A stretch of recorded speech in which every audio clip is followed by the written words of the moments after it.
Well, it's very nice to be here. I've been asked to sing a verse and chorus of a little marching song of mine the boys adopted more or less during the war.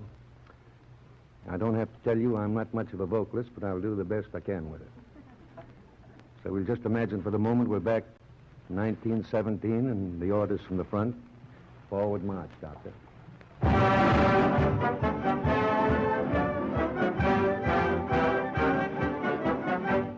Johnny, get your gun, get your gun, get your gun. Take it on the run, on the run, on the run. Hear them calling you and me, every son of liberty. Hurry right away, don't delay, go today. Make your daddy glad to have had such a lad. And tell your sweetheart not to pine, to be proud her boys in line. Over there, send the word over there, that the Yanks are coming, the drums coming everywhere. So prepare, say a prayer, send the word to beware. We'll be over, we're coming over, and we won't come back till it's over there.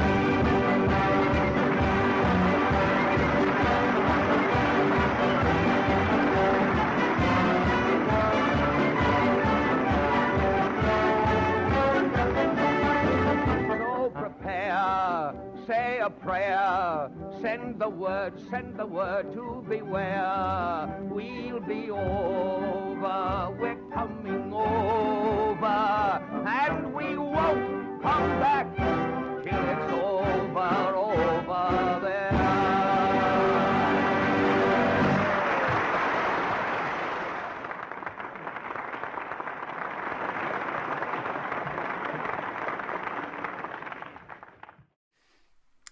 Well, good evening, ladies and gentlemen. My name is Matt Yancic, and welcome to tonight's live stream of the FiERCE BRooD. I am the founder and head game master of Manufactured Myth and Legerdemain, and tonight's live play takes place in Boston of 1918. At a time when the pandemic is sweeping across the world and World War I is wreaking havoc across the pond in Europe, Asia, and Africa. Tonight, I actually have with me four good friends of mine. Unfortunately, it looks as if one of them has dropped out at the moment, but hopefully he will be here any moment. But for tonight, I'd like to introduce them to you. To my left and I guess my right and your left is my good buddy, Steve. Steve, can you please introduce yourself and tell us a little bit about your character? Sure. My name's Steve. I'm portraying Ezekiel Z. Brewster, an exiled adept, meaning he's got some mystical abilities, but his background is he's a member in exile of a Boston Brahmin family who has, after a stint in foster care, has joined the priesthood, Catholic priesthood, and he's currently a seminarian. Excellent. And he's cool. He's really into cars. Oh, he's really into cars. Yes, we learned that in our last episode. You are into cars, and as also we learned in our last episode, you should never trust a priest that's into cars or that carries bricks. Thank you very much, Steve. Hope to hear more from Z later on in tonight's episode. Now, if we want to go down to my lower right here, and that would be your left, we have another good buddy of mine, Frank. Frank, can you introduce yourself and tell us a little bit about your character, please? Why, yes, I'm Frank. I am streaming from Western New York right now. I am playing Frank Murphy. I am a night watchman at a South Boston rail yard. I'm a solid man down below, a thick Irishman, and I'm a little thick up here as well. I bring the fact that I can carry and am allowed to carry a firearm to this table, and I find myself thinking myself the protector of this group, although they might have some hidden secrets to protect me. Excellent. Thank you very much, Frank. And when you were saying you're a little thick-headed and slow, now you were describing your character, right? Oh. I know, that was low. What? That was low. I'm sorry. All right, and He's still directly, thinking. he's got to think about it. Like, he looks like, uncharacteristically, like the thinker. All right, let's take a gander just below me. Another good buddy of mine, James, who'll be playing tonight. James, can you tell us a little bit about yourself and then a little bit about your character, please?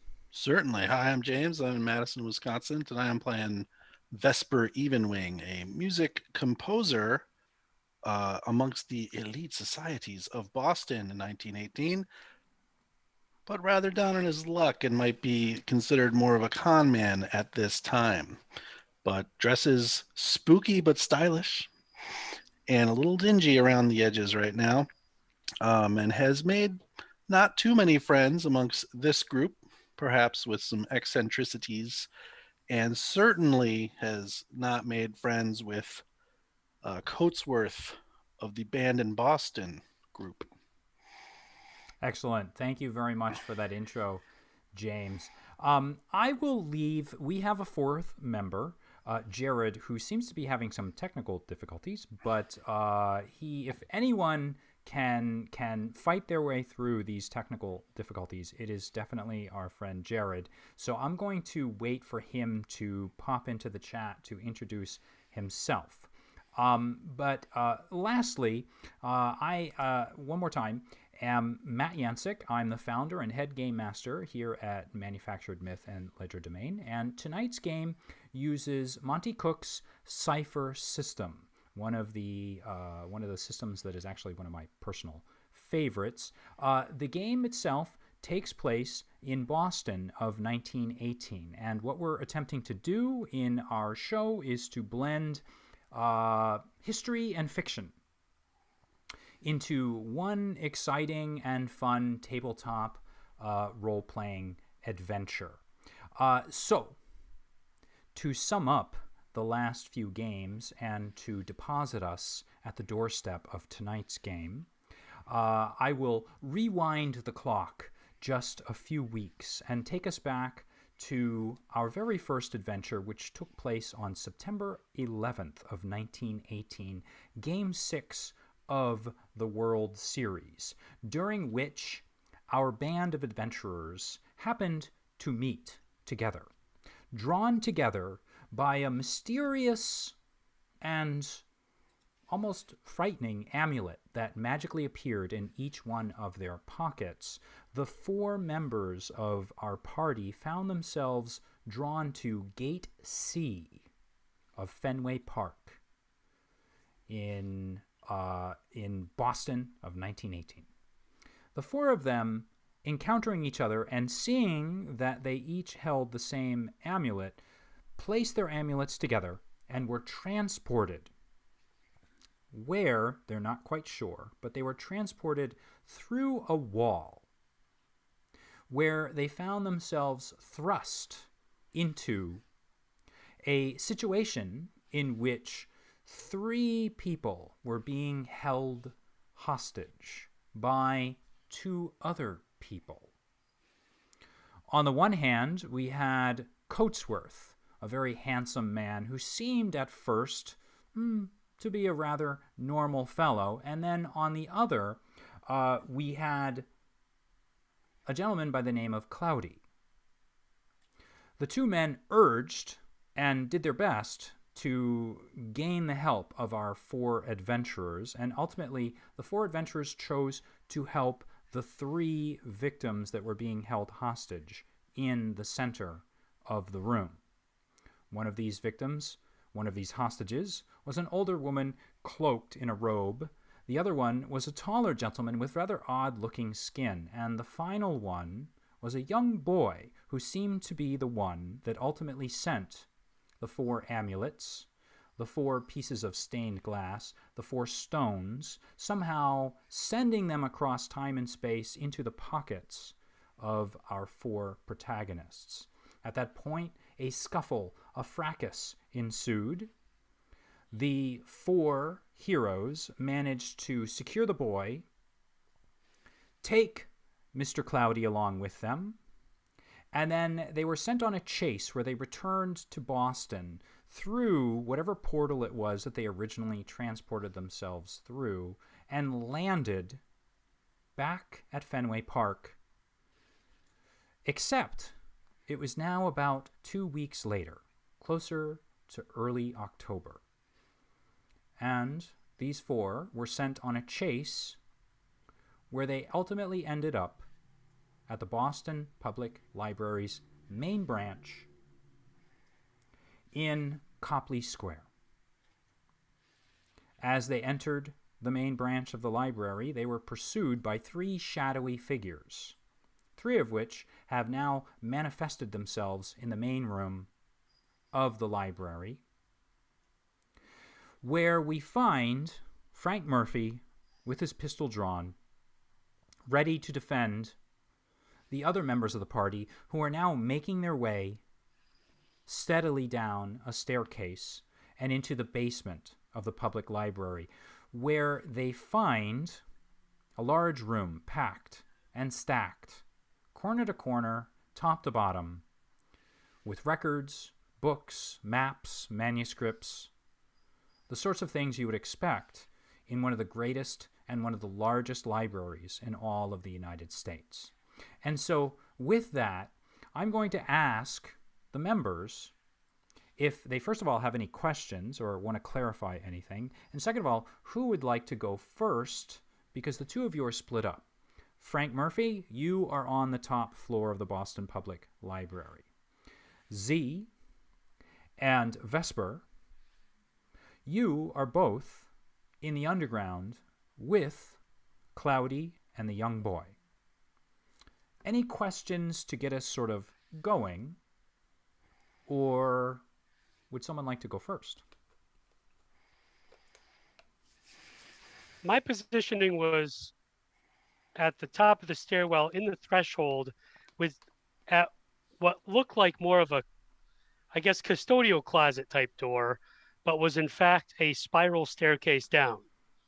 Yeah. So I'm envisioning that I've been watching the entryways, and these 3 shadows coalesced, manifested in front of me, and one of them is now giving me one of these. Yes. So when we left off before, Murphy, you had backed yourself into a corner, but it's not really a true corner. You had backed yourself into a doorway that was leading downstairs. There were 3 shadowy figures that had approached.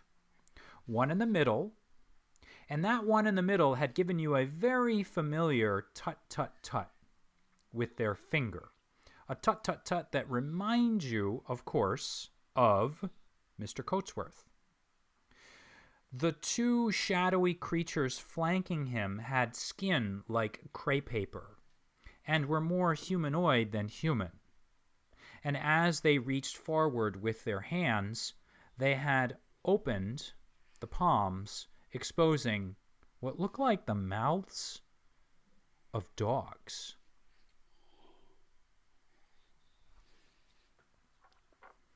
So, gentlemen, that's what I'm dealing with up here.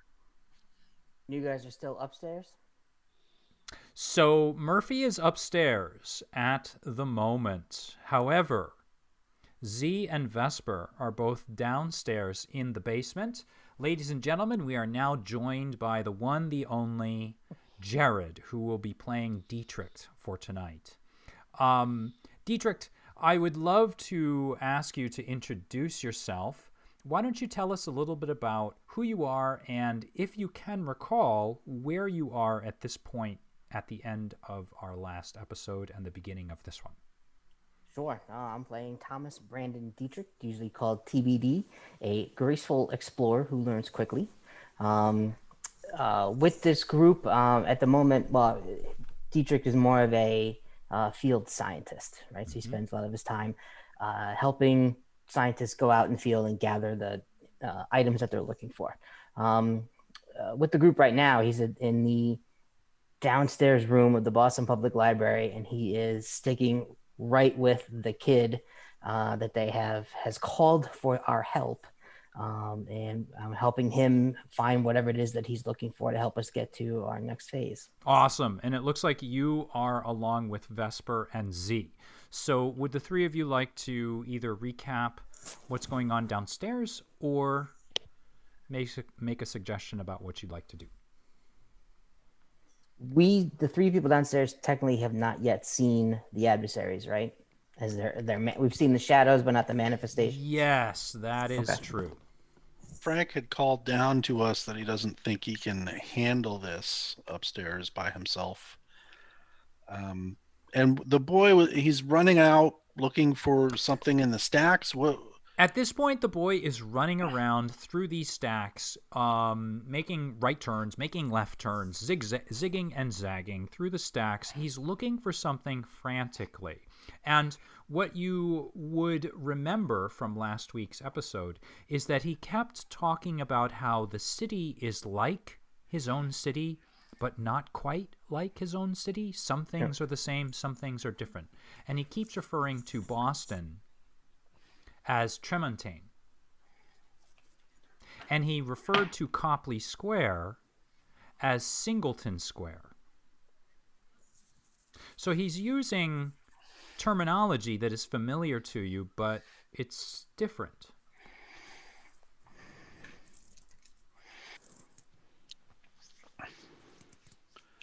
Yeah, I'm not sure really of our capabilities amongst us all. Yeah, you wouldn't But be. I feel like I did have some leg up on Coatsworth earlier inside the wall area. You did. So I'm gonna just backtrack and book it up to the top of the stairs to find Murphy. So as you're going up the stairs, what are Z and Dietrich up to? I want to address the kid if I could, or is he too frantic and manic to be? I would not say he's manic, but he's off in the stacks, clearly looking for something. You could catch up to him if you wanted to. Yeah, I do. I want to, just see if I can track him down and say, son, slow down. So you manage to catch up to him, and he looks up at you for a moment, and he kind of gives you a quick up and down. And as soon as let me ask you, you are in your priest's attire, I do. are Well, you not? I'm in regular street clothes, but I do have the collar on, so I could definitely be. With a quick flick of his eyes, he looks you up and down, and you get that familiar sort of feeling when his eyes lock onto your collar. And suddenly it's as if he knows he's in trouble, or it's perhaps more instinctual, but he suddenly freezes. I'm sorry, I didn't know. Father, I didn't know. No, not father yet, but it's okay. We're here to help. Confused at that. Remember, you sent the stones. We came to help you. Let us help you. What are you looking for down here? I knew that you would. I knew that you would help. I knew you would. And his eyes look over your shoulder toward Cloudy, who seems to have he himself is actually looking through several different manuscripts and looking around as if maybe there's something that might help him out or something that might help you all out. The boy looks back to you and says, I knew you were a good person. I knew you and your friends are good people. That's why I sent the message to you. But we need to wake them up before Mr. Coatsworth gets... And his eyes are now darting toward the doorway that you just entered to get into this basement. We need to help them before Mr. Coatsworth gets to them. You said wake them up. Who needs to be woken? Mr. Childs. We need to wake up Mr. Childs and Mrs. Childs and Lizzie. We need to wake them up. They've been And are sleeping all these years. What year do you think it is? What do you mean what year it is? What year do you think it is? He gives you a number that doesn't make any sense. And he says 27,359. Something completely different. And then what is your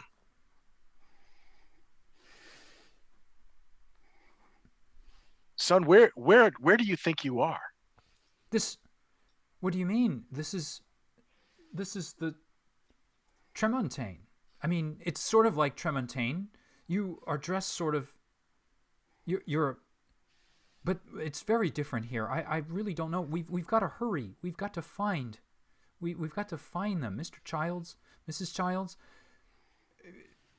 Are you going to help? Yes, I'm here to help. Are they in the library? Is that why you brought us here, or is there a clue here? No, it's the passage. It's the safest passage in order to get to the Old North Church, where the riots were. Old North Church. Can I do a roll to figure out where that is? Yes, you absolutely can. Excellent.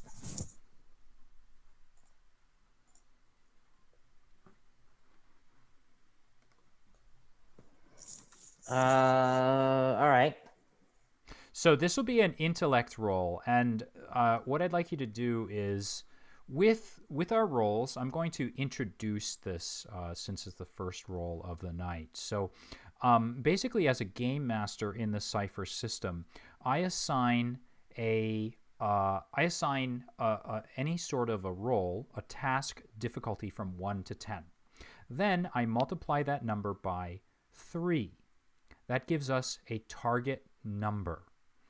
And the player needs to roll the target number or above in order to succeed on that roll. Now, the player can, of course, make certain modifications to ease the task difficulty. So in my head, I'm thinking of a difficulty between 1 and 10.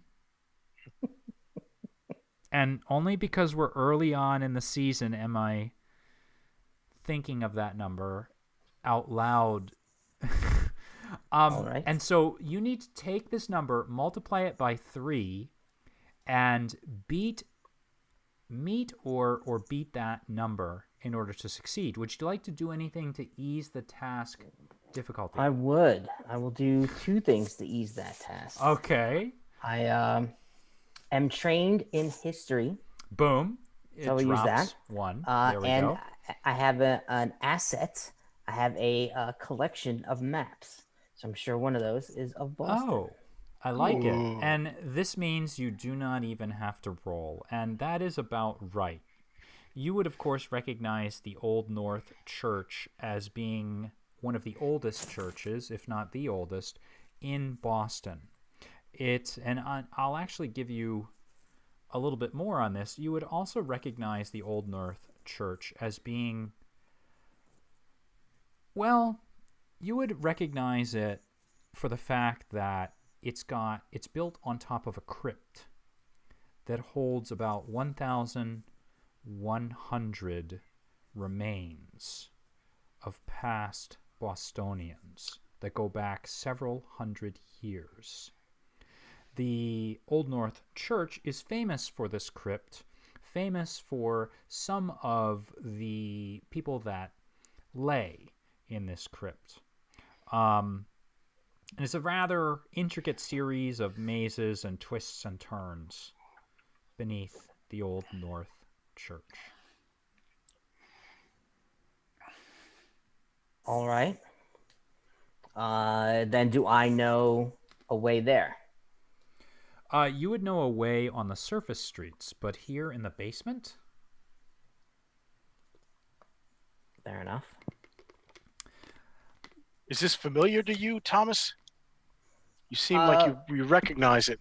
Well, I know of the church, and I can get us to the church from the street.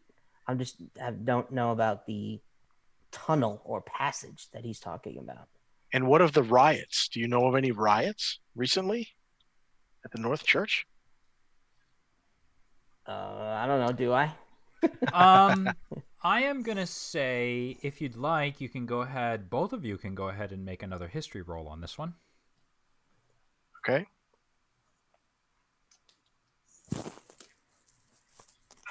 I do have a theology skill, so maybe if the riots were church related, I might know. And I rolled a pretty impressive 17. So. Oh, that is nice. Here, let me how about yourself, Dietrich? Are you rolling on this one, or are you just? I am rolling. I went ahead and used some effort and my history skill to reduce it down by 2. But I didn't really need to, considering I rolled a natural 20. Wow, my man. Boom. Okay.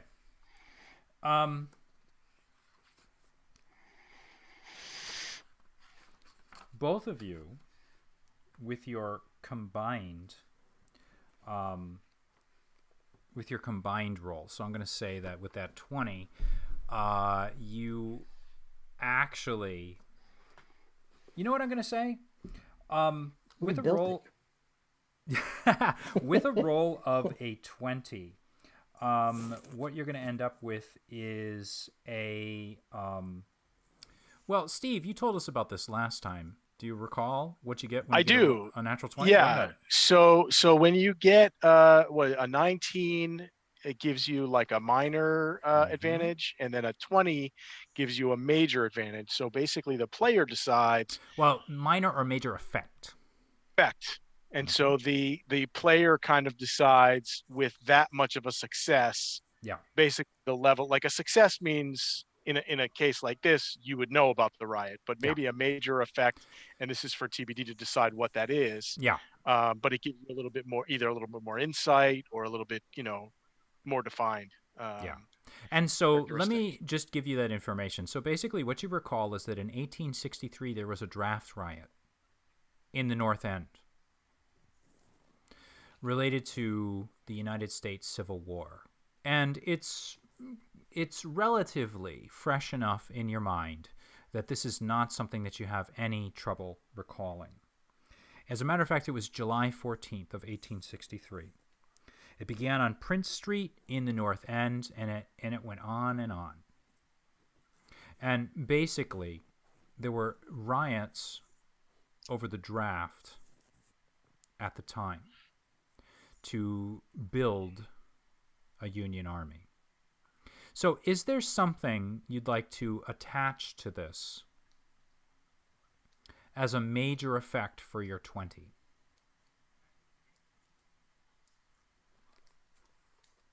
You know what? I'll give you a moment to think about it, because we're going to hop up. You go ahead and think about it. And we're going to hop up to Z, Vesper, who is barreling up the stairwell. And as you come to the top, you see your buddy, well, your newfound buddy anyway, Frank Murphy, who's in a stance that reminds you an awful lot of the sort of stance you've seen when a police officer is getting ready to protect themselves. Oof. And over his shoulder, you catch an almost surreal glimpse of what appear to be, in the distance, several dogs that are yelping and barking. And it seems at first that it doesn't make any sense, but the truth is you can hear these things yelping and barking. And as you take the last stair, coming up to Murphy's side, you indeed see that he's got his pistol drawn, and you do indeed see one more time in the center of the library Mr. Coatsworth, who is tutting and smiling. I disappointingly draw a knife from my boot and stand next to Frank. Nothing disappointing. It's not what you have, it's what you do with it. And I stand, and I get a little grin on my face as I'm eyeballing Coatsworth. And I'm going to raise my finger and try to enthrall him as I did in the past. I like it. All right, so tell us the rules surrounding enthrall. While talking, I can grab and keep another creature's attention, even if they can't understand me. And as long as I do nothing but speak, they take no actions but to defend themselves over multiple rounds. It ends if they are attacked. So right. We'll deal with that as we... When you raise your hand, there is the glimmer of perhaps fear, or maybe it's your imagination, in Coatsworth's eyes. And what was that? Did it seem as if he lost the rhythm of his tut, tut, tut, and then started again as if to overcompensate and then pull his hand back? You're not quite sure, but he appears to be a little nervous about this. Murphy, what are you up to as Vesper pulls up? Well, I sense him next to me, and though I'm a little uneasy about what these things have done, forming and barking in front of me, I still have the presence of mind to just nod over to Vesper. Is there a way out of here back there, downstairs? Oh, I'm kind of busy, unfortunately. Unless we interjected that, but because I can't really do anything. So he's not able. He's now in a trance of some sort. I'm holding the knife and a finger up, and I'm just a stream of words to keep his attention. Ah, yes, is a memory as if we've met before, and we're doing this again, and expounding on that. So at this point, Vesper, I need you to make a roll in order to enthrall him. And let me know if you're using this ability, which lowers the task difficulty by 1 step. But is there anything else you're doing, perhaps, to lower it more? Let's see. I will apply effort. Excellent. Is that 2 or 3 points at that point? Oh, you mean lowering the difficulty? So if the ability itself lowers the difficulty by 1, the next applying of effort lowers it by 2, and it costs you 3 points. 3 points. Okay. Unless you have an edge, in which case you deduct 1 point. I do, in fact, have an int edge. Okay, works. So that's great. So it only costs you 2 points out of your int pool. Let's see. I'm also trained in persuasion, which could perhaps apply as a skill. Can I do that along with my ability? Come on, I'm double dipping. I'm going to say, can you frame this a different way? I want to help you out here. What you could tell me, I mean, have you done this before with him? Well, I did my enthrall ability with him. Yeah, sorry, it was a loaded question. Yes, my extreme experience of enthralling this weak-minded individual so skillfully with a low roll down the basement. On the other hand, that may work to his benefit. So why don't you go ahead? All right. And give me a roll for that. 13. All right. Coatsworth tuts one last time. His mouth forms into a kind of rictus grin. His eyes narrow, and he focuses in on you, his hand shaking, fingers slowly opening, and then lowering to his side. He appears to be attempting to mumble something, his eyes darting left and right to the 2 shadows, which are now spreading out. to flank you both. Whoa! These two creatures. And at this point, what I need everyone to do is to, well, I know Murphy's getting ready. I need Murphy and Vesper to roll for initiative.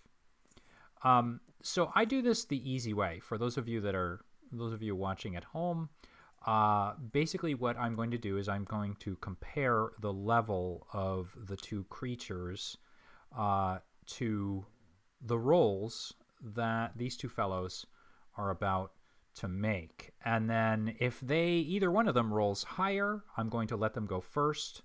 If they roll lower, I'll have them both go last. So I'll just take both of your rolls at this point.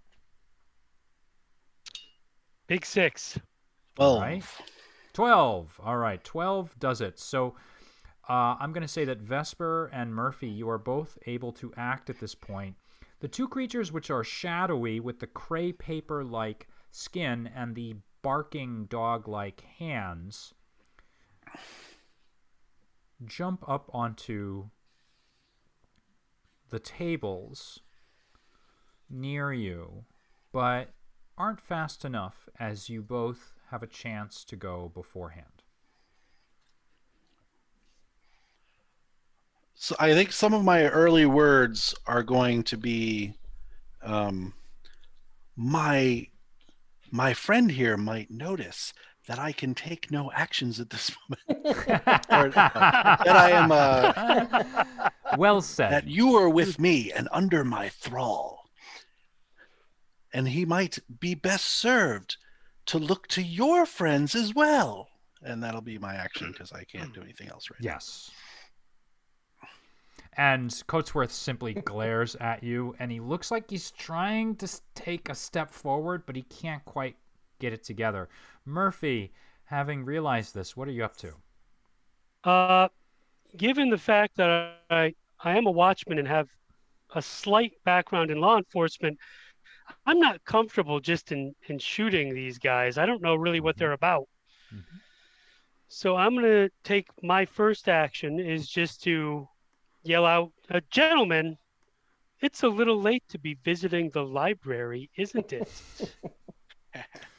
Well said. Can we help you? They absolutely ignore you unless you're going to take an action. Nope. So they charge forward, and what you've managed to do is to distract them enough that they are attentive to you and not to Vesper. The two of them leap forward, arms outstretched, and the first one comes at you, Murphy. And so I love this game because I do not have to make a roll for them. All you have to do is defend against their attack.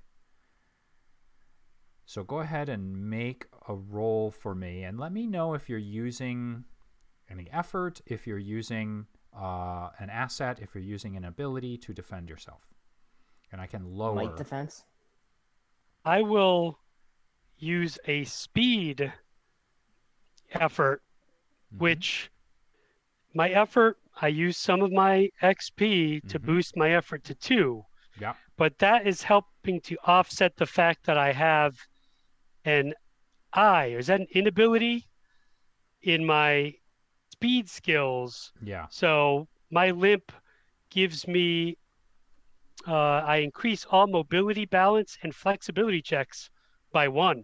Okay. So using the effort and taking that into account, it's only going to be 1 level. Okay. So you're dropping it by 1 level. Correct. Okay, go ahead and make your first defense roll. I rolled a 14. You are easily able to... well, you tell me what you're doing. How are you defending yourself in this particular case? They're coming at me with their barking dog hands. The first one is coming at you. We haven't rolled for the second one yet, but the first one is coming at you at this point. And they're coming at you with those barking hands, and there are strips, crepe paper-like strips of flesh that are hanging off of them. And as it dangles off of whatever it is their framework is made from, whether it be bone or something else, you almost see these shadowy kind of images within. That's not strange at all. No. Well, since it's going to be a physical melee type attack, It looks like it. my defensive move will be a shift and then almost pushing at it with not my armed hand. Yeah. Yeah, I want to push into not the hands, but the shoulder or chest or torso of this creature, just to try and push it off balance. And you're able to do that very quickly as it runs past you, and it's almost like one of those Aikido-esque sort of moves where you use the force of its movement against it, and it continues forward, which is to say running behind you, and slams into the wall behind you. However, the second one is coming right at you, and you're going to have to make another defense roll and let me know if you're using anything for that.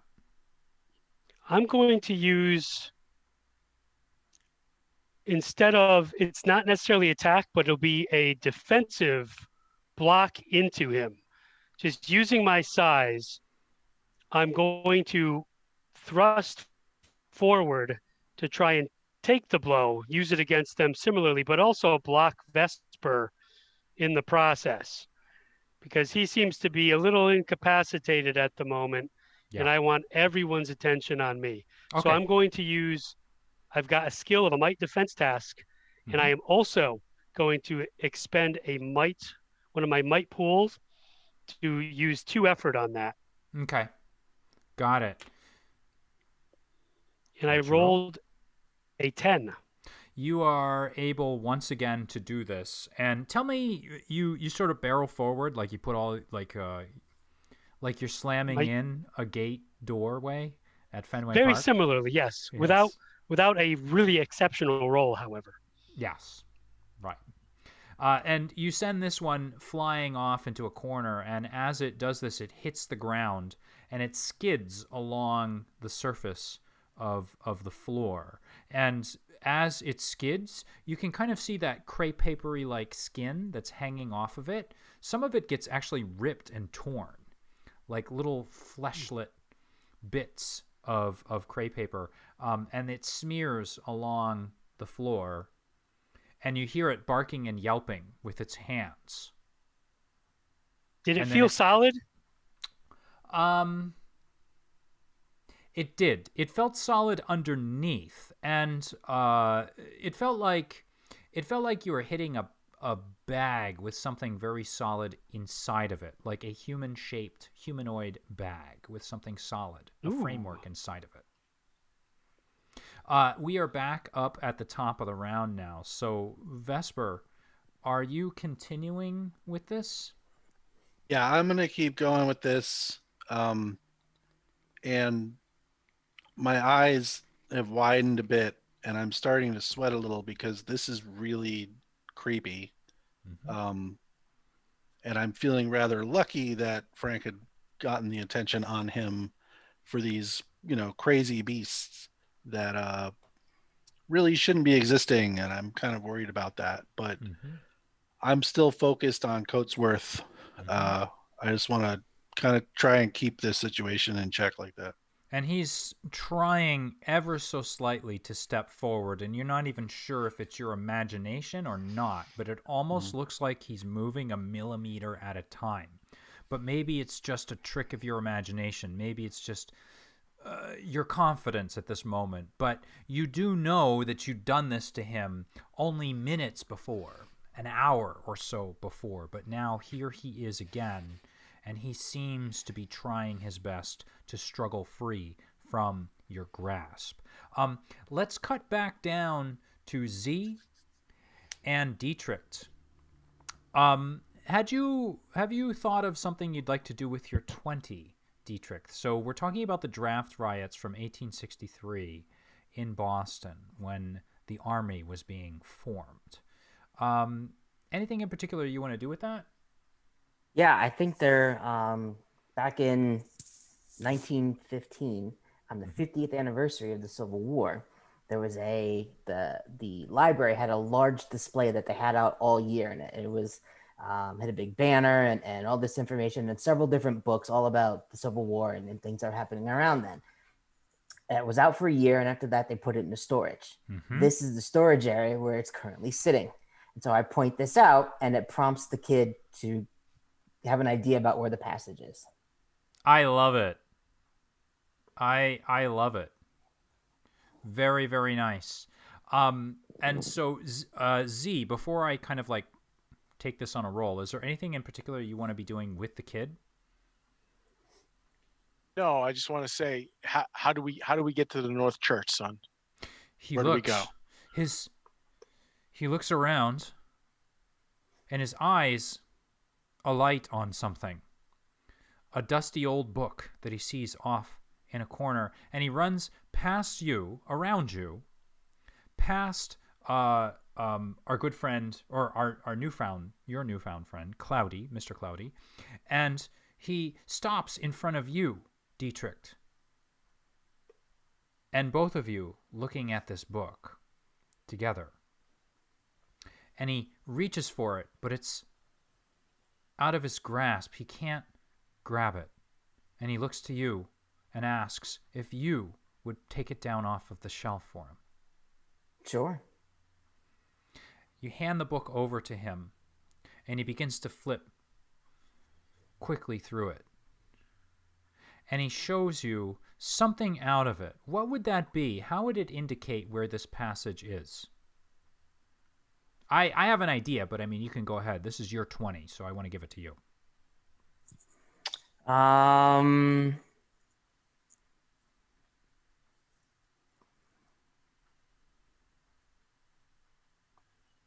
It's a good question. I don't know, maybe a reference to some sort of original pamphlet or poster about trying to get people to draft into the war, and they have one of those in the hallway.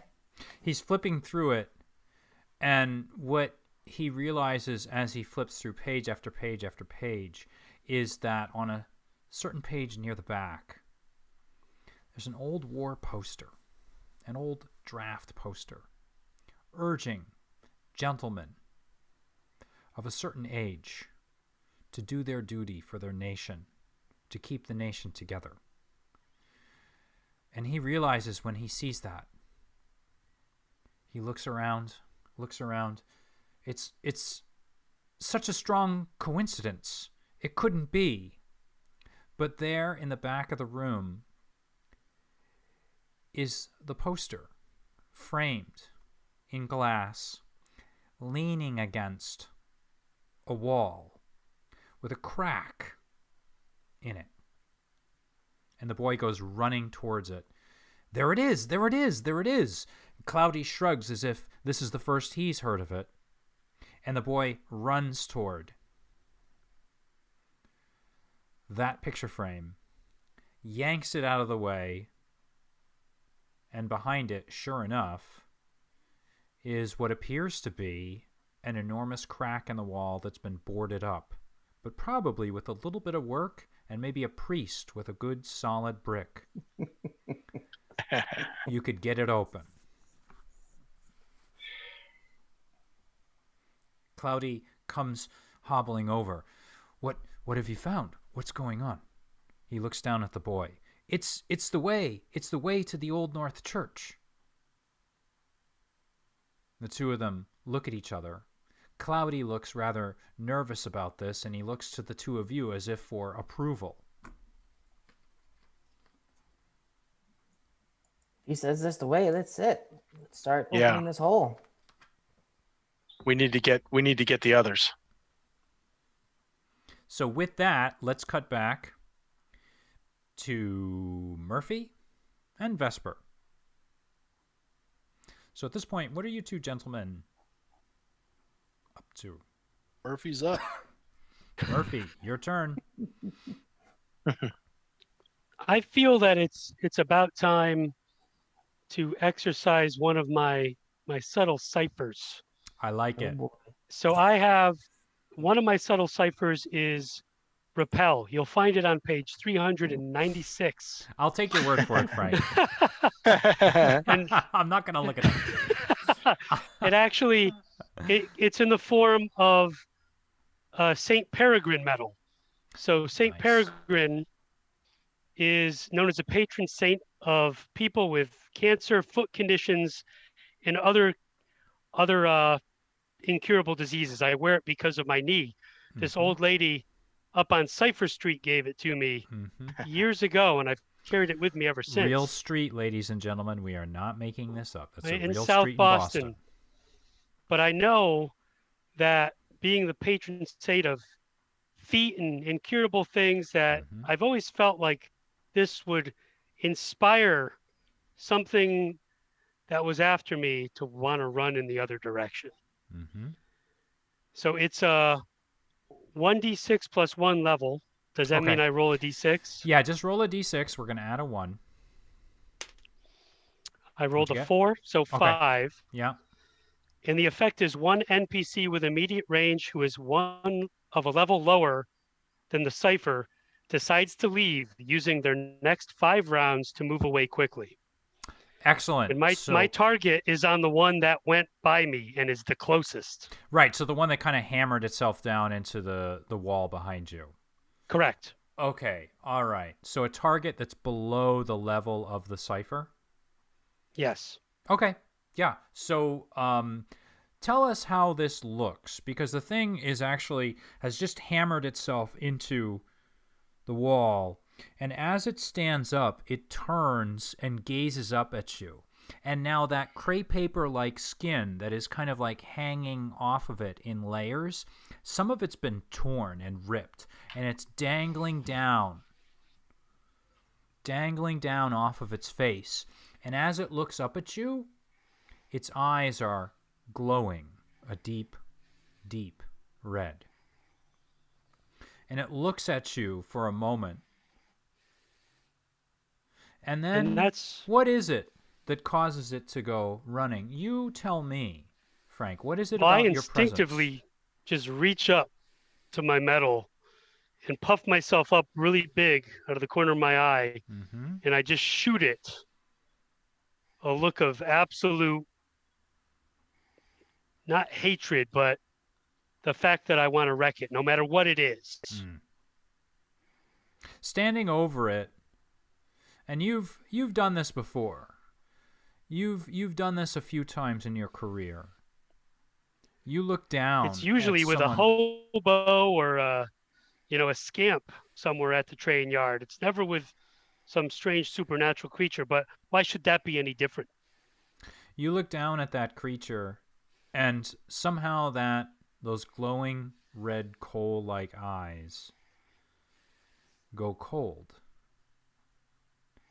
It looks to its other companion, it looks to Coatsworth, and it sees what Vesper has done to it. It sees what you've done to both of them. It looks as if it's going to hiss at you, but instead it raises its hands that bark. And then it drops straight forward to the ground, and it splits into 2 pieces, the crepe paper-like skin of its body dissolving and tearing. 2 pieces that become wet, red dogs, covered in something I can only describe as afterbirth. They skid down through between the tables, hopping over one, moving onto couches, knocking over lamps, and they scurry and run out of the library. And with each trip, with each streak, with each slip, with each footstep, it's plopping wet afterbirth, if that is indeed what it is, onto the ground, and they disappear. At least from your sight. And now we're back at the end of the round, in which the remaining creature with these 2 barking hands watches its companion run off leans forward, raises its hands, and growls, and then barrels forward toward you, Vesper.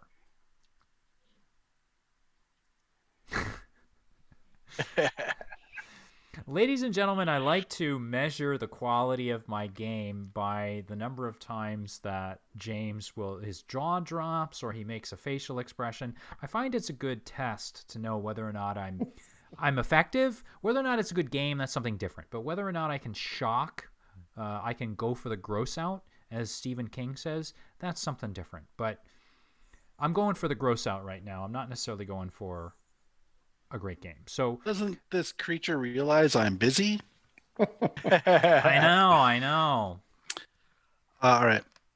You can explain it to it. It's barreling for you right now.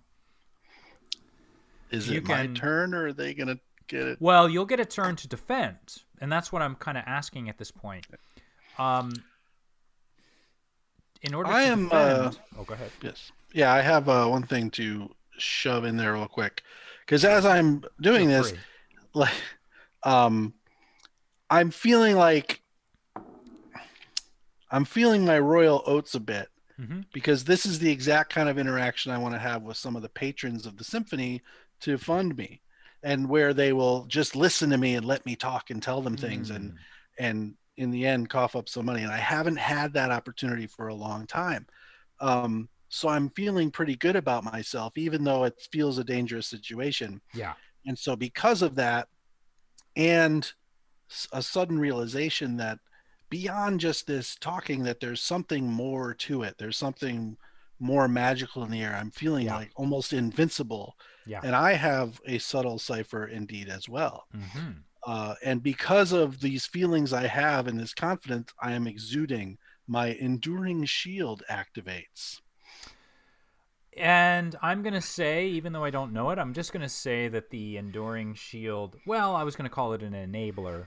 That would mean that it's always on, but we'll just say that it's always ready to go on. So tell us what the Enduring Shield does.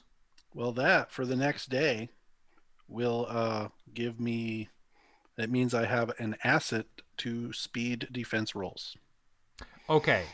So does it say anything about being able to continue to enthrall someone? Because here's the thing. If you're going to make a speed defense roll, I would say no. I will, if I do anything, this skill is over. Yeah, okay. But I do want to fire that up because I also don't want to get my ass kicked. Yeah. Do you happen to know what the level of this is? If you don't worry about it. We'll just keep it's going. 9. I had rolled 4. Okay. It's 9. Sounds good. So yeah, I'm doing that. Yada, yada, yada. Feeling good. Okay. So go ahead and make your roll to defend yourself. Now, here's the thing. If you're rolling away, if you're dodging or whatever, is there anything else you want to do? Like apply some effort? Or you have an asset besides the cipher? I guess this is an asset. Oh, okay. Got it. And I don't really have much else that I can do. Okay, so you're lowering So the task. I'm going to do my effort. I will do an effort as well to lower that. So the asset from the shield and effort.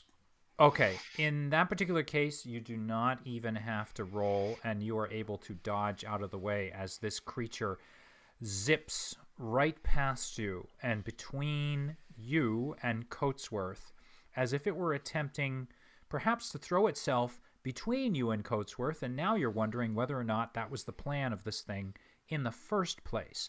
And as it moves past, you can see the hanging bits of crepe paper flesh, if that is what they are, the shadows that are contained within, and the way they've sort of torn themselves.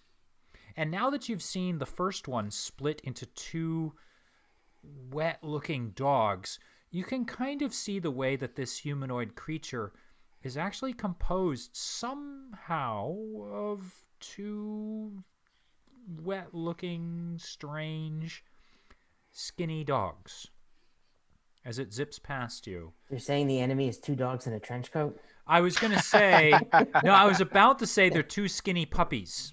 Okay. But only people our age would get that joke. I just said skinny dogs instead. And they zip past. So we're back after the two of you defend yourselves up at the top of the round. However, in the next round, Coatsworth will have freed himself. And actually, technically, he's already freed himself. What would we like to do at the top of this round as Coatsworth comes out of it and that second creature is still there? I was doing my thing, talking and holding him there. Out of the corner of my eye, I saw this dog coming and was like, "Ho!" and get away from it. And I immediately realized what I've done and just looked to Coatsworth like, Coatsworth does not look happy. And Though he looks very handsome. As he always does. No matter what he does, he looks handsome. Sure does. It's almost supernatural. Sheesh.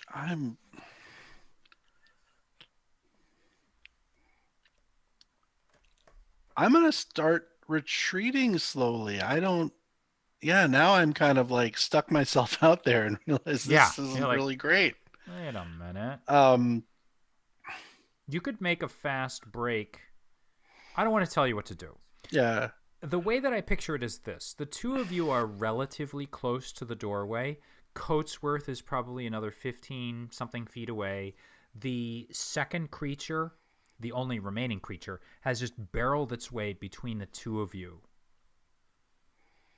Yeah. And so at this point, you do have a clear... Is it like right next to me? It's between us? Oh, between us and Coatsworth. You're close enough. It is not between you and Coatsworth. It is on the other side of you and behind you. Down the stairs? Yeah. The doorway that leads down the stairs. You've just emerged from them, so I imagined you. This is the point where theater of the mind gets confusing. But I had imagined the two of you as being kind of just outside the door, within 10, 15 feet of it. All right. Can I use this? Yes. Coatsworth is in front of us. Yes. That other dual dog creature is out there as well. Yeah. And he's then not behind us, Vesper. You two are 10 to 15 feet from the doorway, and then the other two, your other two adversaries, are in front of you.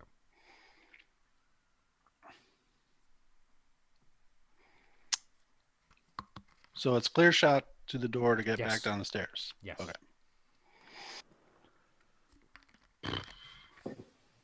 I'm taken aback. I'm just gonna like hold my knife defensively and just start backing up and try to get to the door, but I'm not gonna turn my back and run. I'm just gonna do that. And while I'm doing that, can I use a skill? Yeah. Yeah, absolutely. Yeah. Because I want to just use my supernatural knowledge and kind of plumb all the, beast compendiums, grimoires, or anything for any kind of a mention of creatures like this. I like this. And so I'm going to say that, you could clearly back yourself up, make your way into the passage, and then start down as you're kind of doing this if you want to use this as your action for this. Yeah, I want to also just feel out what Murphy's doing, because I don't want to just like abandon him. Yeah. But I want to try and identify what's happening and judge the situation while also at least putting, not being in an open room. Yeah. Murph, what are you up to?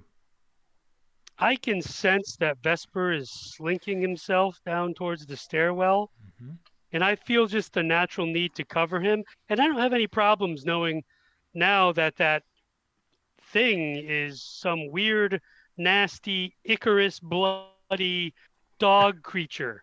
Yeah. So I'm actually going to discharge my weapon at it. Okay. Ooh. Go right ahead. Go ahead. So I'm using... Yeah. I'm using my gun. Yeah. And I'm going to expend...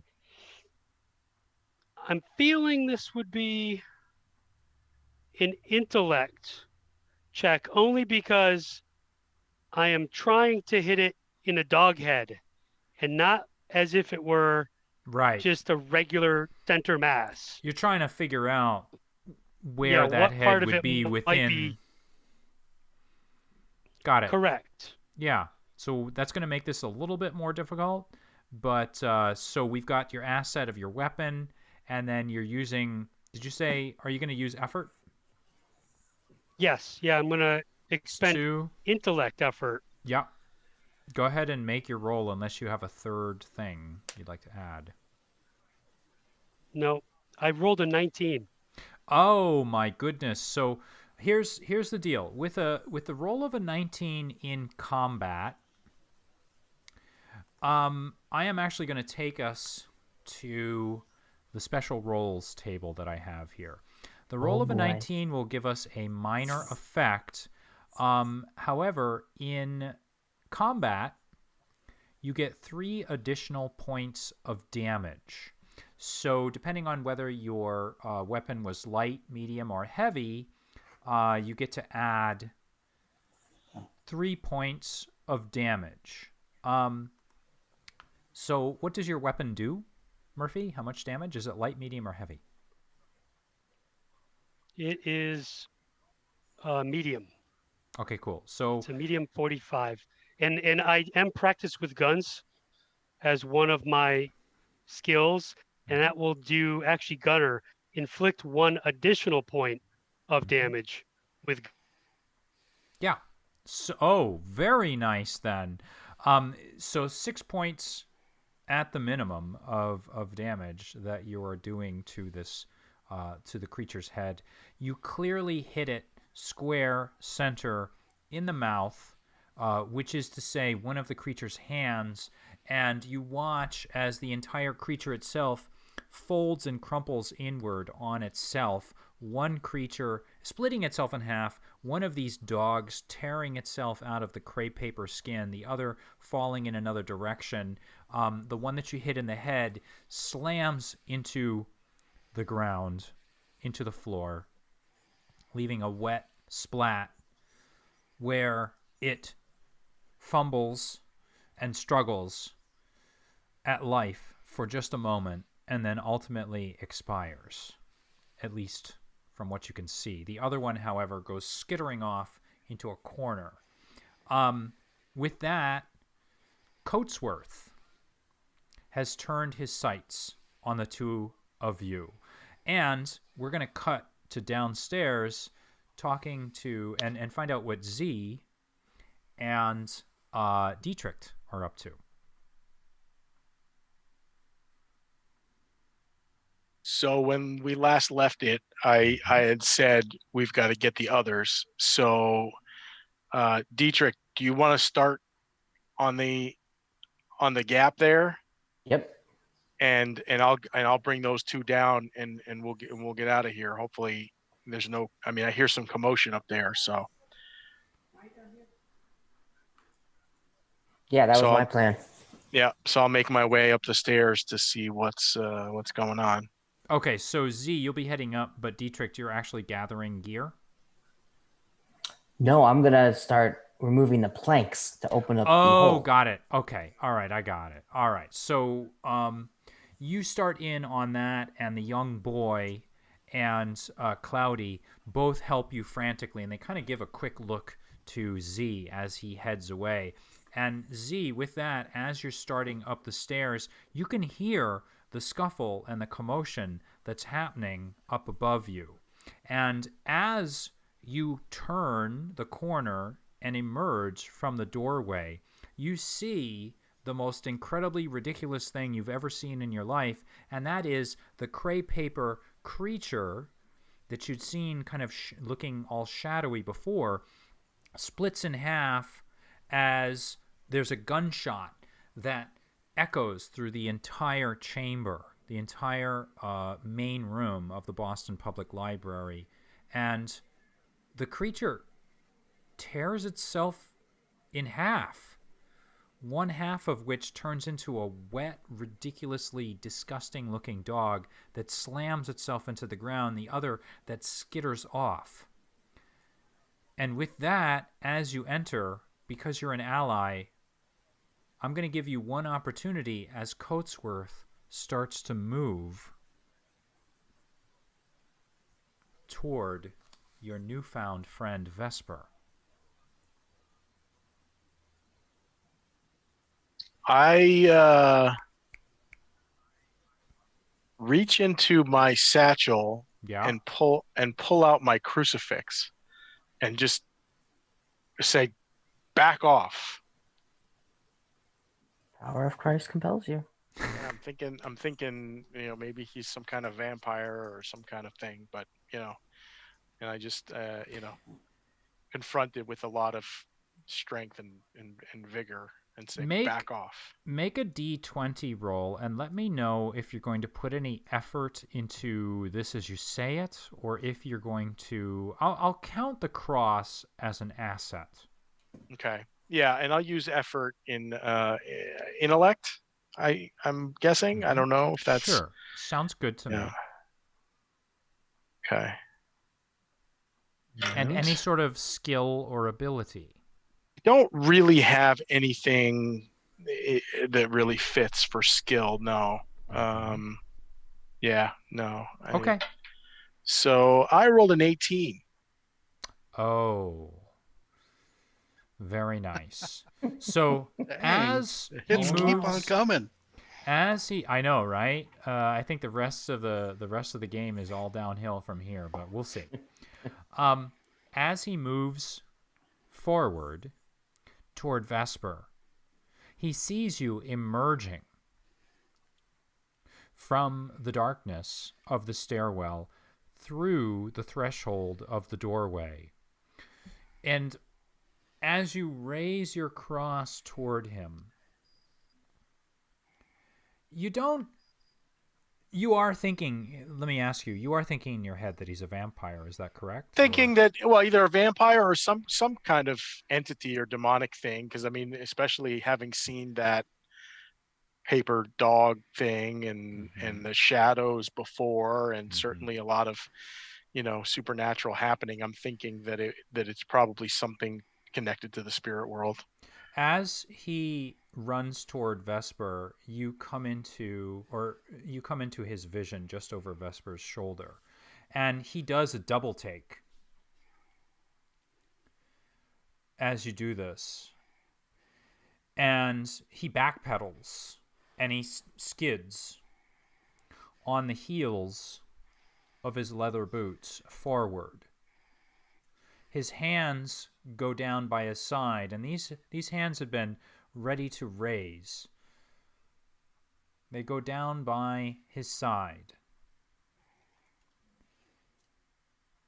And he stops for a moment.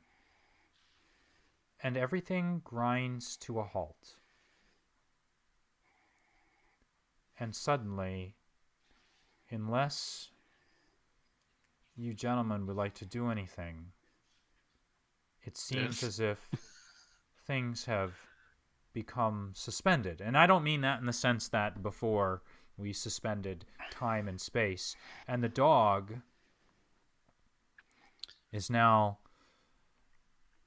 looking around, moving its neck, its head back and forth, snapping. And you can see bits of flesh where the hand of the creature was before, almost like a bizarre sort of mask on top of its head, and it shrugs and the hand flops off. I am stricken and impressed with this showmanship from my new friend. And as I'm backing away rather frightened and I hear this in turn, I smile. And I'm going to just kind of send out a hand like this, and behind the crucifix, a brilliant glow appears. Nice. And radiates rays of light out across the room. And I turn back to Coatsworth, just pointing with my blade. Yes, Father. Within him is legion, the adversary for himself. We must cleanse the demon. Coatsworth looks at you as if he was amused. And you get the feeling that though you've impressed him perhaps with your showmanship, you haven't really persuaded him that what you're doing is real. He narrows his eyes at you. I use persuasion. Are you using persuasion? No. Oh, you're not. Okay. He stops for a moment. Gentlemen, perhaps I've underestimated your abilities. Allow me to... And as he says this, one of the dog that is remaining, the only live dog, starts to move forward. And Coatsworth looks at the dog, and with the heel of his boot, he kicks it, sending it slamming into a table, and with a wet splat of this bloody afterbirth that begins to drip down off of the table. And the dog yelps and runs off with its tail between its legs. And he looks back at you and smiles. Perhaps I've been wrong about this. And for that, I apologize. We really shouldn't be fighting like this. We're really on the same side. Watch and ward from evildoers. He points at himself. Protecting the innocent. Our two vocations seem to be aligned. Perhaps we should work together. And he simply smiles. Back downstairs with Dietrich. One quick Oh, question. yes. Go ahead. I was trying to identify these creatures from Yes, earlier and did I'm not so sorry. get that chance. Go right ahead. Yep. Go right ahead. Do I know what they are? Make your roll. Okay. I have the supernatural knowledge skill. That lowers it by and 1. Here we go. Do you want to expend effort? No. Okay. It's an 11. These are called skin dogs. That's descriptive. That's fitting. Skin dogs, you've read in some rather obscure arcana, maybe in your travels. Would it be safe to say you've been to Salem? Of course. So perhaps in some in the back of some bookstore, some obscure bookstore, north of Boston and Salem, you've encountered a rather silly entry about skin dogs, dogs that take on the persona of humans and do the bidding of those whose spell or those whose influence they're under. If you wanted to recall more than that, you'd probably have to do some real research, but you do have a name to start with, and that is Skin Dogs. Great. Thank you. Okay, sorry about that. Let's go down to Dietrich, the young boy, and Mr. Cloudy, who are frantically pulling away at the boards, and it looks like you've got most of them gone and you are ready to go. The boy is about to start barreling down. What are you up to? I'm going to keep a hand on him and just try to impress on him that we need to wait for the others. You're grabbing the young boy, right? Correct. So you're not even going to have to roll for this. So as you put your hand out, the boy looks up at you, and he almost looks like a wounded animal when you touch him. He seems as if he's not used to perhaps like someone having a hand on his shoulder. He seems kind of shy or upset or nervous about this idea. And he sort of steps back and he looks to Cloudy, and Cloudy reassures him in that halting kind of voice that it will be all right. These gentlemen seem to know what they're doing, but he looks now at you and says, "We need to be going quickly, though. Can you get your companions down here as quickly as possible?"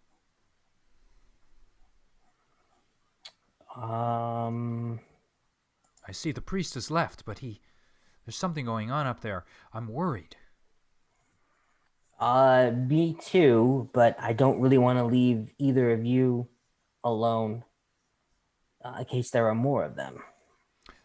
He and the boy exchange a look, and so you're just going to wait for your companions up top? I'll give him a yell. Just give him a yell and say, the passage is ready, let's go. And so up top, this is what you gentlemen hear. And when that voice comes, the voice of Dietrich comes echoing up the stairwell, Mr. Coatsworth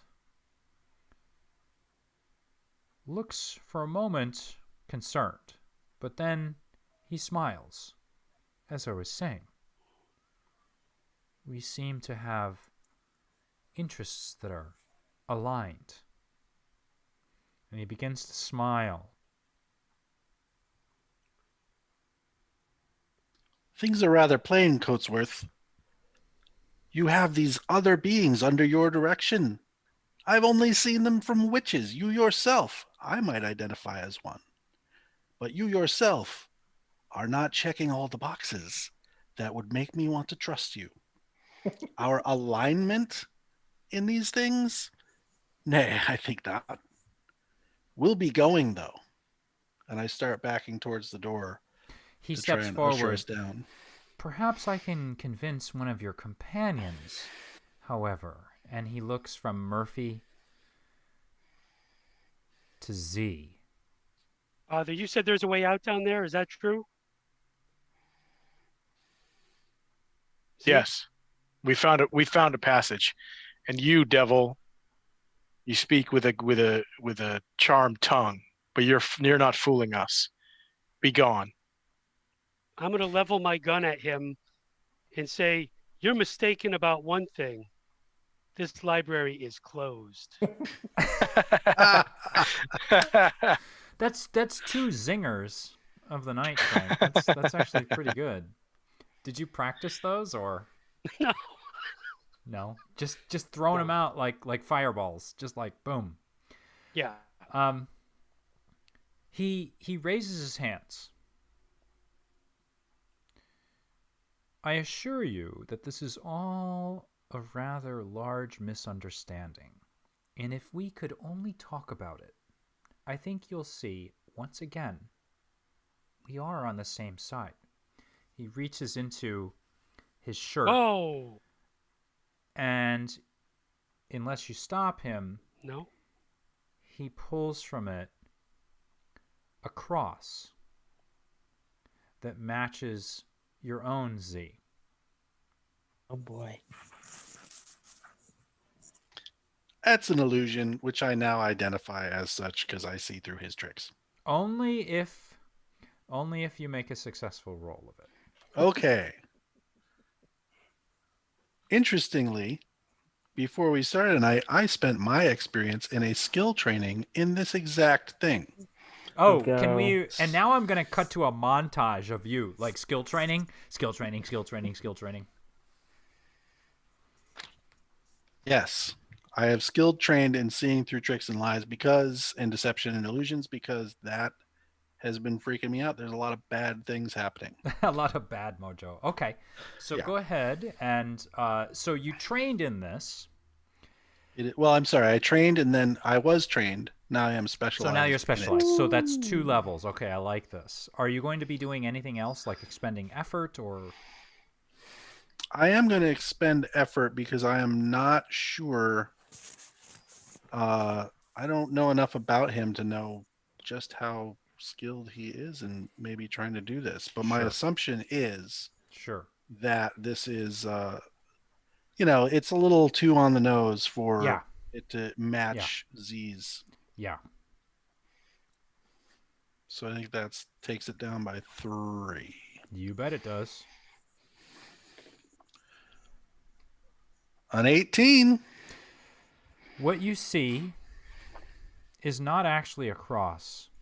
It looks like a cross, but it looks like a long letter H with 2 lines through the center rather than 1. 2 lines. 2 lines. Am I detecting this as an illusion or some kind of thing that's flickering with someone's minds, or What like a you visual are? thing? Oh, I see what you're saying. You want to know Yeah. if everyone around you is, if he's influencing what everyone around you is seeing, or if the item itself is giving off this look Right. to it. What was your roll? Was an 18. 18. For an 18, I will tell you the illusion is emanating from the object itself.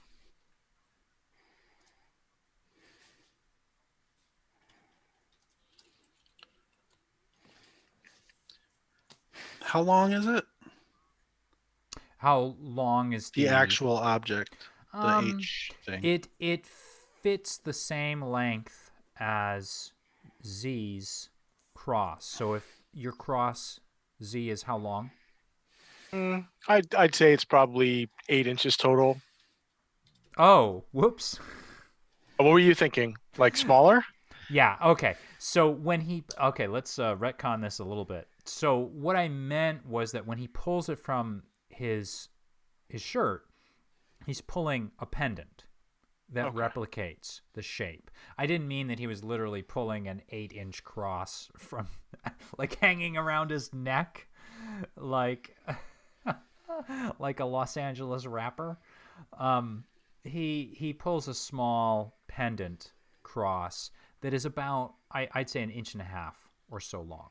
It looks like it's made from the same materials that you're seeing in the cross, and you kind of see this double vision for a moment that quickly resolves itself and settles on the tall letter H with 2 lines through it that now you can clearly see and clearly make out since you've identified it. Yeah, he pulls this out and makes that claim, and I kind of double take as I peer at it, and I make a flick motion with my finger, and it just pops out of. He's holding it like this. It just pops out back to his neck.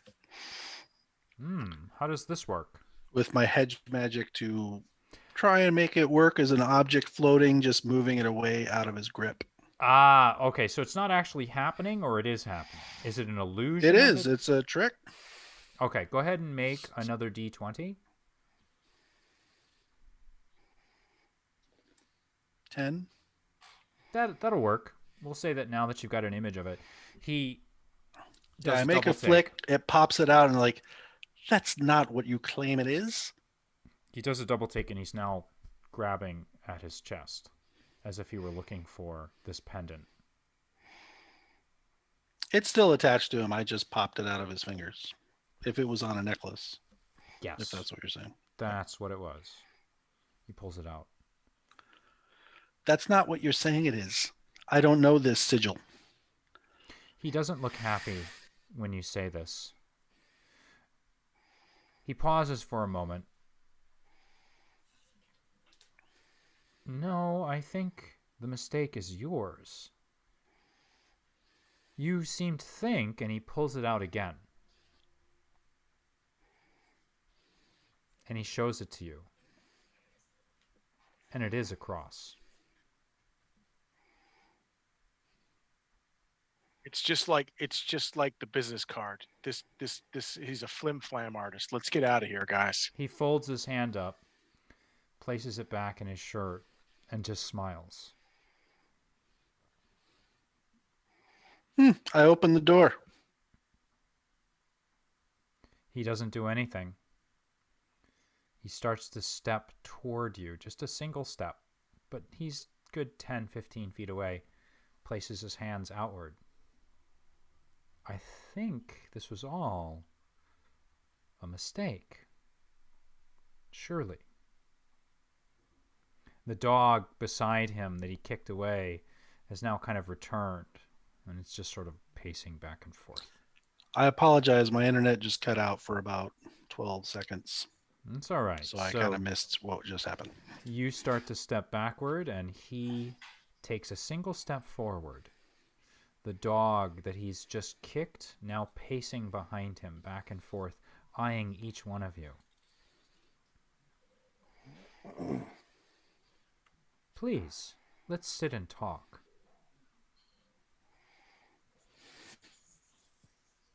No time for that, guys. We got to get going. Okay, what are you... This is the game master now. What are you up to then? Are you just going to turn tail and go? I think we just lost Mr. Murphy. Yeah, I'm gonna urge these guys to come down the stairs. Mm-hmm. You gentlemen I was already on my way. Okay. And so we're going to assume that Frank is heading with you because he is now tethered to you as and you're now his duly designated representative. So you start to make your way down. And as far as, are you checking to see if he's going to follow you? I can keep an eye on. I'm imagining that Frank will have the gun still trained on him as he's going down the stairs. Yeah. That would just be my assumption. So as you make your way down this stairwell, Frank gives you regular reports letting you know that indeed Coatsworth is following, but he's just kind of holding out his hand,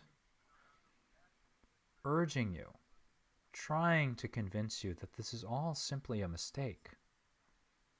Please reconsider as you make your way down the stairwell until you make it into this room, as I've described before, this archives room that is just piled with books, manuscripts, architectural plans, small artifacts, crates, and just endless amounts of the sort of things that you would expect in a library several hundred years old, dusty and damp. Dusty and dry, I should say. He makes it to the doorway and stops as you begin to make your way into the room. And where you see Dietrich, who has managed to pull away the boards, and the young boy and Cloudy, who all stand there. And as soon as Coatsworth enters, but stays right at the threshold of the room, his eyes are opened and he seems almost dazzled by what's going on. Cloudy and the boy look concerned, and they turn to you, Dietrich. We need to get out of here as soon as possible. We need to go. We need to go as soon as I see the rest of the guys start coming down the stairs, I'll lead them out. And they are now in the room, so it's all up to you folks at this point. Yeah, I'm gonna let the boy go. I'll say, let's go.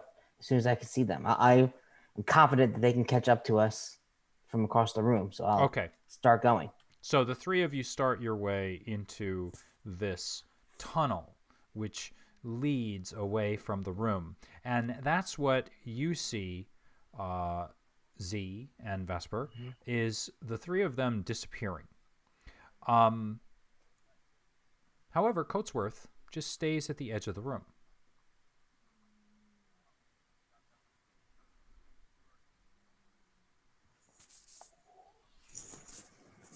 He's not entering. Yeah, I'm getting in the tunnel. I'm ready to go. I'm going to keep looking back to make sure no surprises are happening, but I want to make sure to keep a thread on the others to keep up. As you make your way through, you twist and turn along the passages and the tables, among the stacks of books, the crates, the artifacts, and sure enough, Coatsworth just watches you. Just watches. And the last thing that you see as you enter these tunnels, or this passage, is Coatsworth reaching into his pocket and pulling a small little container which he opens. He pinches something.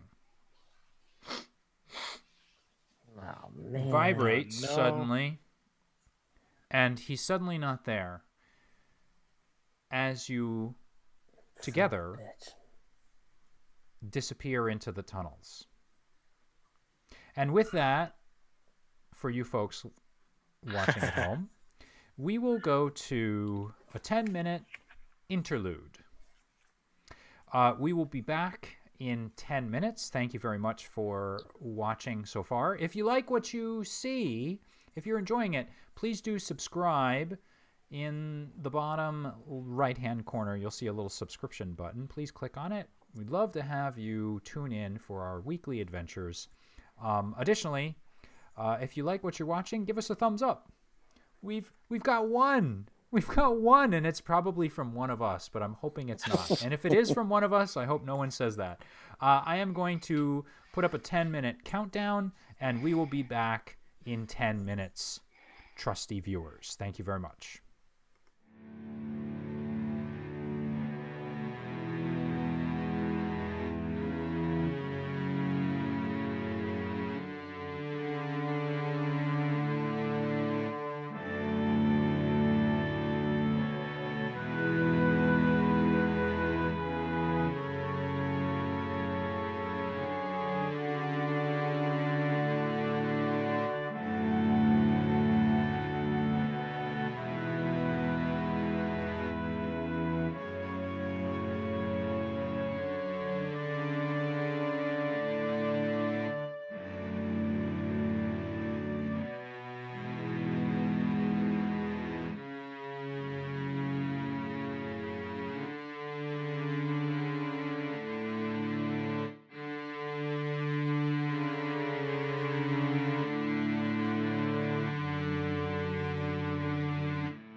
We are back after a 10-minute intermission.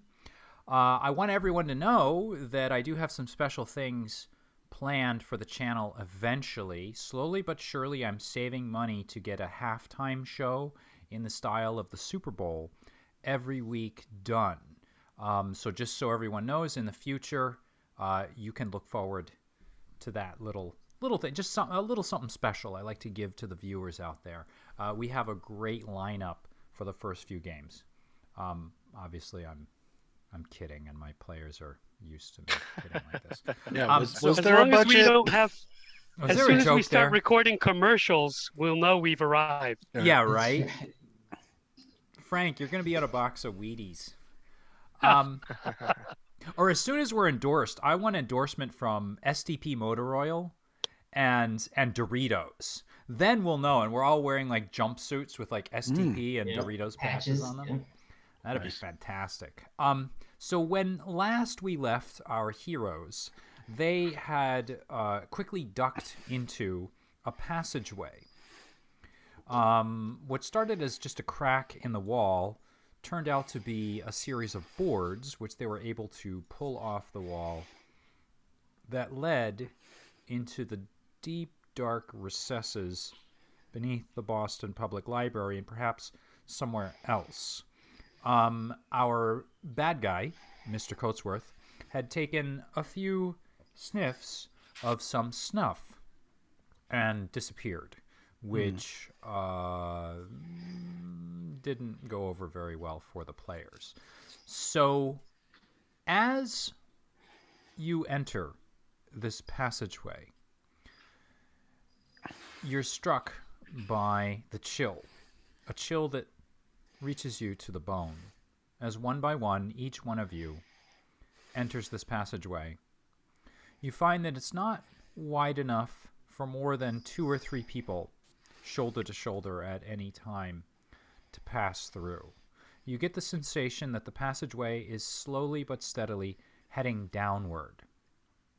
It starts out, normally enough, as a passageway with a cobblestone floor and concrete blocks for walls with bricks above on the ceiling. And as you get deeper and deeper into the passage, it gets darker and darker until you reach a point where you can't really see very well. The boy continues forward into the darkness, and even at a certain point, after going 50, 60, 70 feet, you realize that none of you can really see at all. But in the background, behind you, at the end of the tunnel, you see that single crack, that entranceway, and the flickering light of the basement lights of the Boston Public Library. And at this point, I offer it up to you as players. Any of you have any torches or something we can light up the way? Yeah, I've got a flashlight. Flashlight's better than a lighter. Here, Okay. pull my flashlight out of the pocket. I'm going to be in the back again, guys, just because my pace is so slow. But hand this up. Make sure you can see where we're going. So, Frank, I take it that, or I should say Murphy, you are kind of like bringing up the rear with your weapon? Yeah. Okay. Yeah. Can my you- limp. Can you gentlemen tell me what order you're in at this point?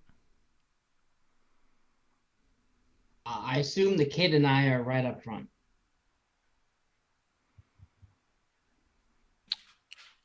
I'll be behind. I was kind of assumed Cloudy's right around there, so I'd be behind Yep. him. Mm-hmm. And I'll hang towards the back with Frank. Okay. Holding Murphy's flashlight in hand, Dietrich, you start to make your way forward. And the incline, as it goes downward, starts to level out. And at a certain moment, you kind of realize that whatever this passage is, the deeper into it you get, the farther back in time you seem to be going. Now, I don't mean that literally. I mean that figuratively, because with every step forward, it seems like the passage is built out of some material, some item, some piece of wood that looks like it's from another bygone era with each passing step. Is there anything in particular you'd like to do? The boy is just sort of like moving forward and saying, this way, this way, this way, as you head forward. Is it only one continual direction? I mean, it may change, but there's no branches. There's no other way to go. It's been kind of meandering a little bit as you go. And if you're kind of using your internal navigation, you're not exactly sure where you are, but it feels, based on where you were before, as if you're generally heading north, but you couldn't say for certain unless you did a skill check. Okay, but there was no other branches left or right, correct? It's No. still just one tunnel? So far, nothing. Okay. Then no, we'll just keep up. I just keep up with him, and I'll call out any changes in elevation as they happen, so the people behind me are aware that it's coming, and we'll just keep going. As you continue to move forward, your feet start to splash in puddles. And you notice towards the sides of the tunnel, and this is clearly now at this point, it seems to be man-made. There's water leaking. Do I think we would have been close to the river? Well, you're heading northward towards the shore. Let's just put it that way. And make an intellect roll for me. Is this navigation? Sort of. If you have a skill, you can go ahead. I know you were saying that you had a map making. What was it before? Well, I am trained in navigation, but I also have the special ability of find the way, which is a free level of effort of navigation. Go ahead and make that roll. That's a nice combination. 14. 14. So you are heading north and towards the east. And as you're moving through this tunnel, you remember that a very good portion of Boston is built on fill. So as the city expanded, so too did public works expand the actual square footage of the city itself, filling in a good portion of the swampland, the water, the river, the ocean, the bay, over the years. And as a matter of fact, this particular area, as you're going through, was one of those areas that was filled. You know, that doesn't mean 100% that it's completely and absolutely sealed. And that's why looking around, the water, the puddles are starting to concern you. Well, I'm not going to say they're concerning you, but I'm going to say that they're more significant and deeper the farther you go into the tunnel. Whether or not they concern you, that's for you to decide. Okay.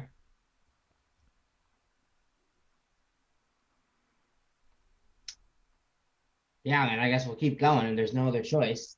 There's no other branch, so we'll just keep going, but we'll kind of call it out to everybody that I think we're on fill, and who knows where this is, how stable this tunnel is going to remain. Just checking a map. Don't mind me. Hold on for just a moment.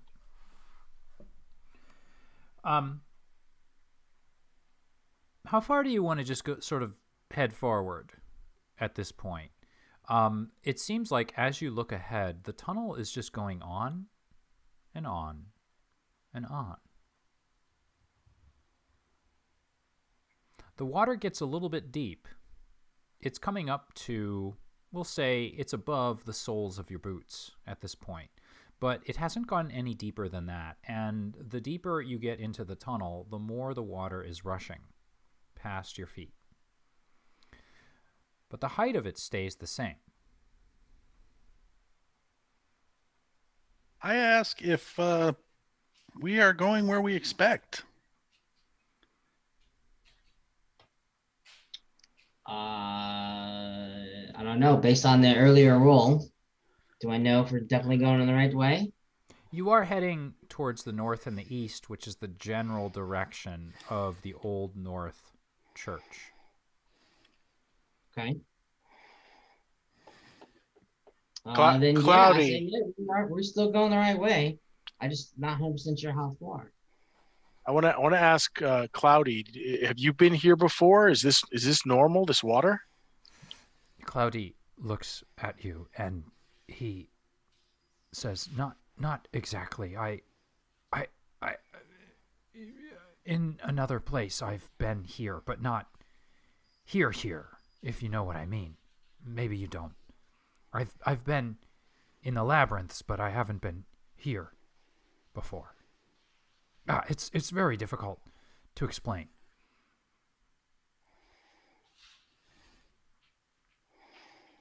What about the kid? I'll ask the kid.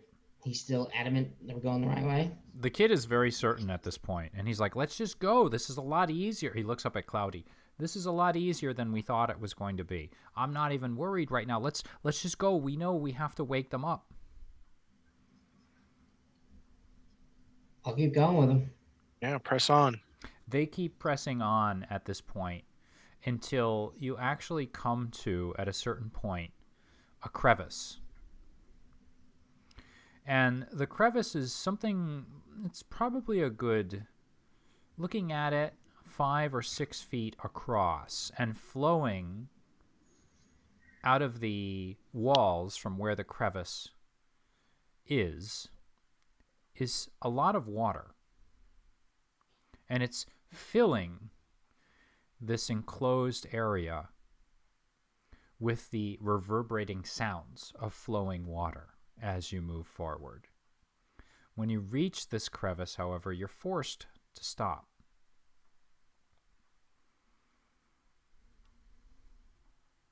How deep is the water? The water falls down into the crevice and disappears. And you hear the sounds of a waterfall somewhere deep below. And as you shine the light down there, you think you can see it. But you're not quite sure. How wide is it? Can we jump over the crevice? It's about 3 shoulder widths wide.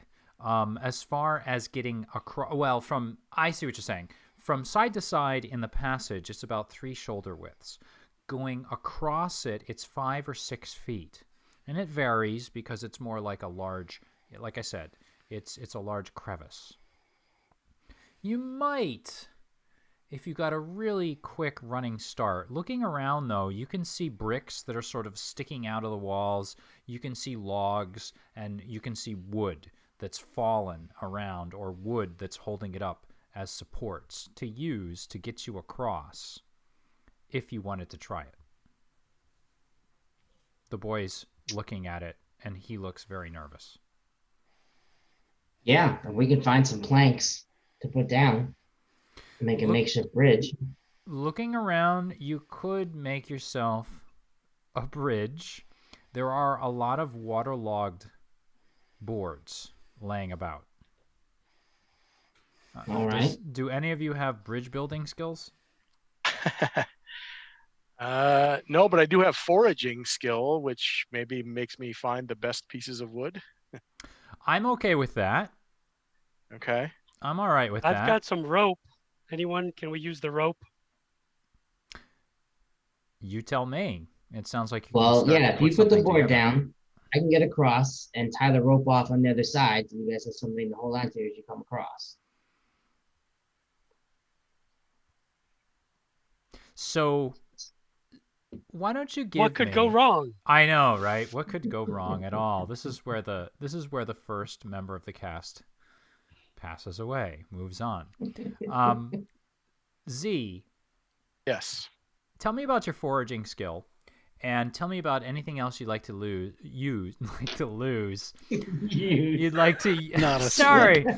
That sometimes a cigar is just a cigar, gentlemen. Sometimes a cigar is just a cigar. Tell me about anything you would like to use in order to forage for a board or two, I assume. Well, the skill is foraging / hunting, so I'm guessing it's just to be able That'll to serve. find Yeah. the right normal stuff. And let's see, for an asset, I'll borrow the flashlight from Yep. Okay.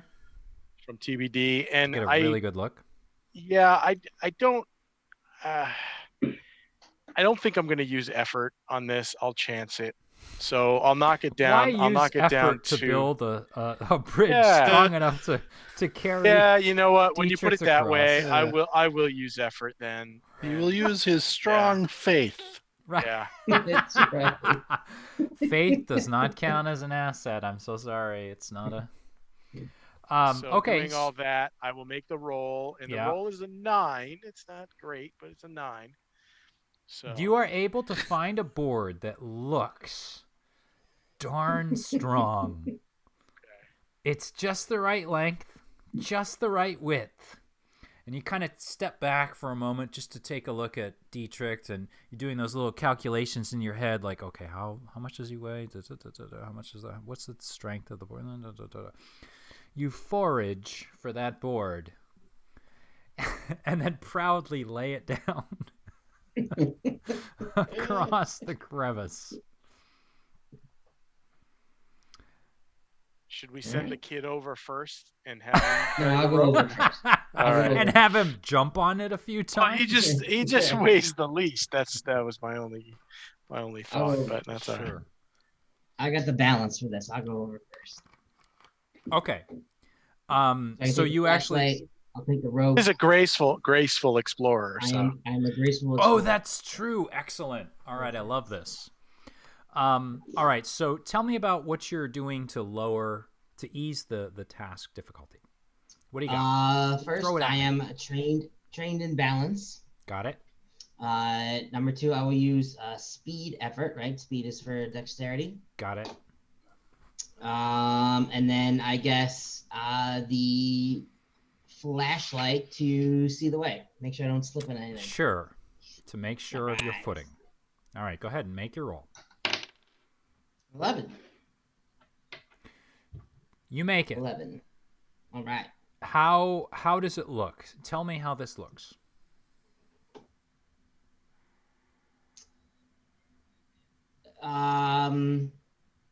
Does it look drier because all the water was on our side and it's now in the crevice? He seemed to be able to. Yes, the opposite side looks Okay. drier. Yes.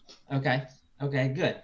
So it's drier and there's definitely some worn out spaces on the wall where I can kind of tie off the rope and create sort of a banister, if you will. Yeah. Okay, sure. So you're able to make it across and then tie off the rope for the others to make it. So now I'm going to ask each one of you to go ahead and make a roll to cross the bridge.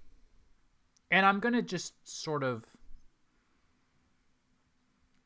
well, how about if you gentlemen decide what order you're going to go in and tell me how you'd like the boy to go across and Mr. Cloudy.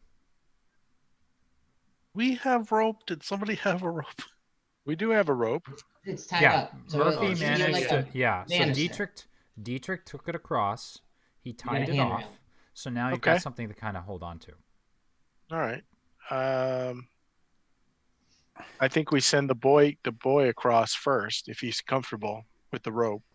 He looks at You you, gotta catch 'em. and then he looks across the crevice, and he says, "I'm not comfortable with that, but I don't know about Okay. this. I'm kind of nervous. Listen, can maybe kid, I can throw you across if you'd like. Are you saying this?" Yes.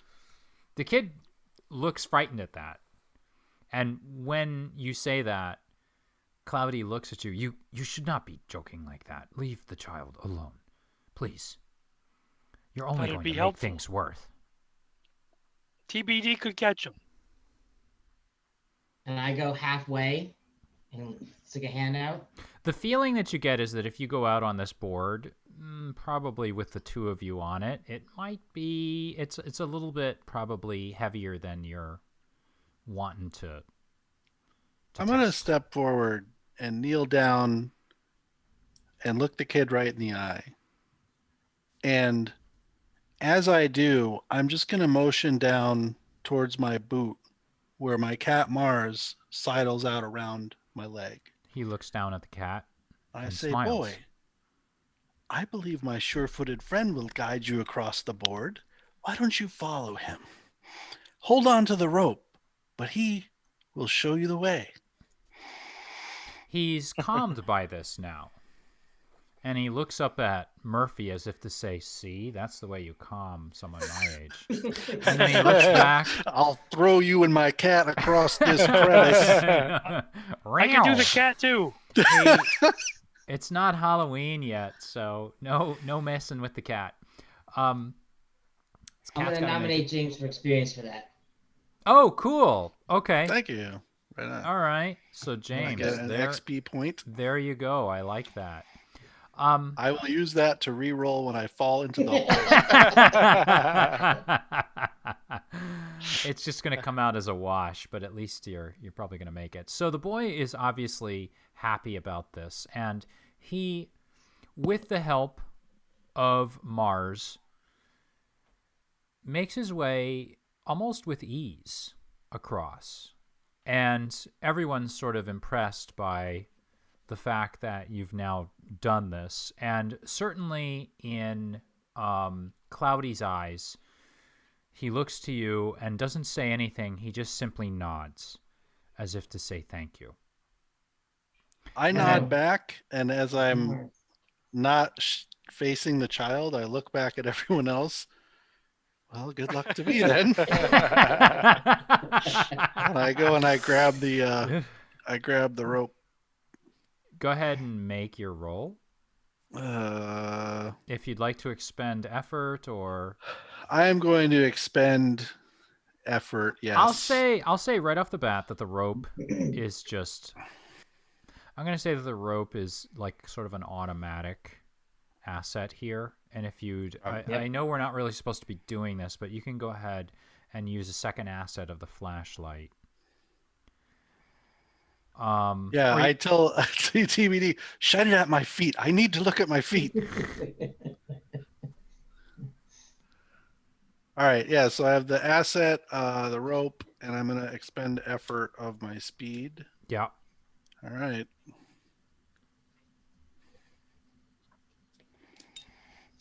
Mother of God.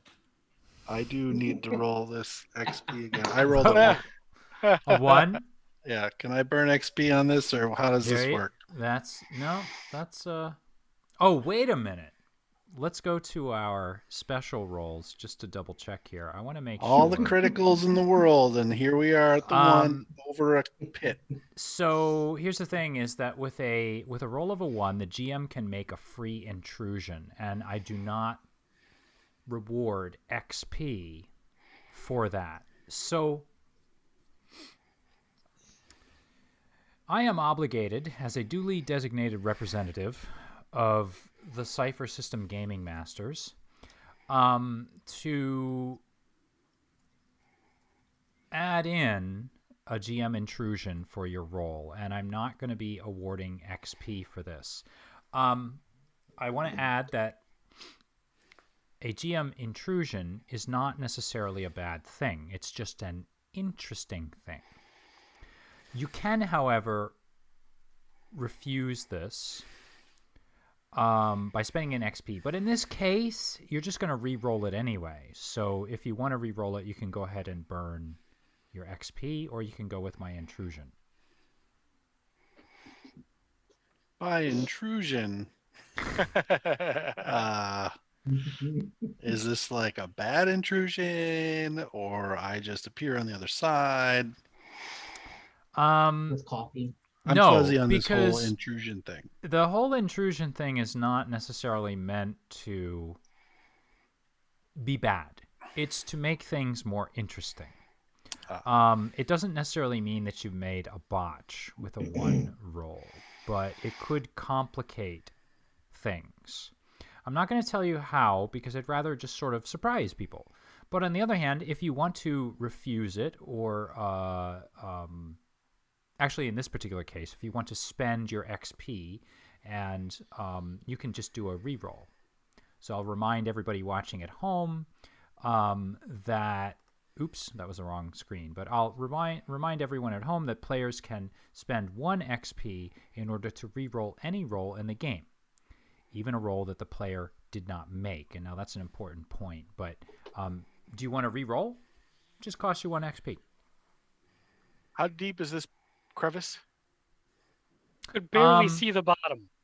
Yeah, you can see that there's a bottom. You can kind of hear. I mean, it's at least 30 or 40 feet. It just sort of disappears into black. Fades. I'm holding the rope. Yeah. I think I want to just get through it. Yeah. So re-roll? No. Oh. He's 'Cause I don't embracing know. the unexpected intrusion. I mean, I'm intrigued, You're intrigued. but I don't by have what- the experience to know. I kind How of want bad to of an learn what's idea at it the is. bottom of this hole. This is the great way to get there. Face first. So you're going to take it? You're going to take... I can't make this choice. This is awful. Well, how do you do under pressure? Like if I give you a 5-second countdown? Very poorly. I'm just gonna re-roll it. I can't take Sure. this. I Go can't ahead. do it. No problem. I'll reserve my intrusion for later. 8. You managed to make it right across. And you collapse. I'm sweating a lot, and I'm very jittery, and I just kind of get next to TV. I made it. I'm here now. Yes. Mars. Good to see you. Yes. Oh boy, you made it too. This is wonderful. Mars is licking Okay, the you're here. sweat off of your brow, recognizing you in pain and anguish and mental exhaustion. Z Okay, or Murphy. Yeah. Murphy, why don't you go first since you've got the gimpy leg? I'm also the biggest and heaviest here. How much do you weigh? Any idea? I'm pushing 220 on my sheet, which is fairly sizable for someone in the early 20th century. Mm-hmm. Because he's only 4'3". Yeah. I didn't know you were that tall. Yeah, okay, go ahead. So you've got the rope. I'm going to say you get tossed back the flashlight. Anything else? Level of effort or? Here's what I'm going to do. I'm going to put the flashlight in my mouth to hold it so I can see where I'm stepping. Mm-hmm.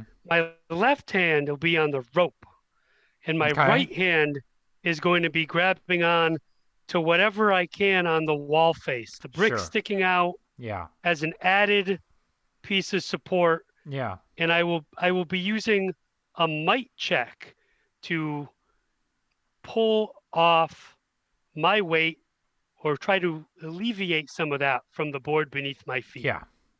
Go right ahead. Murphy- So Murphy, why don't you give me the gun?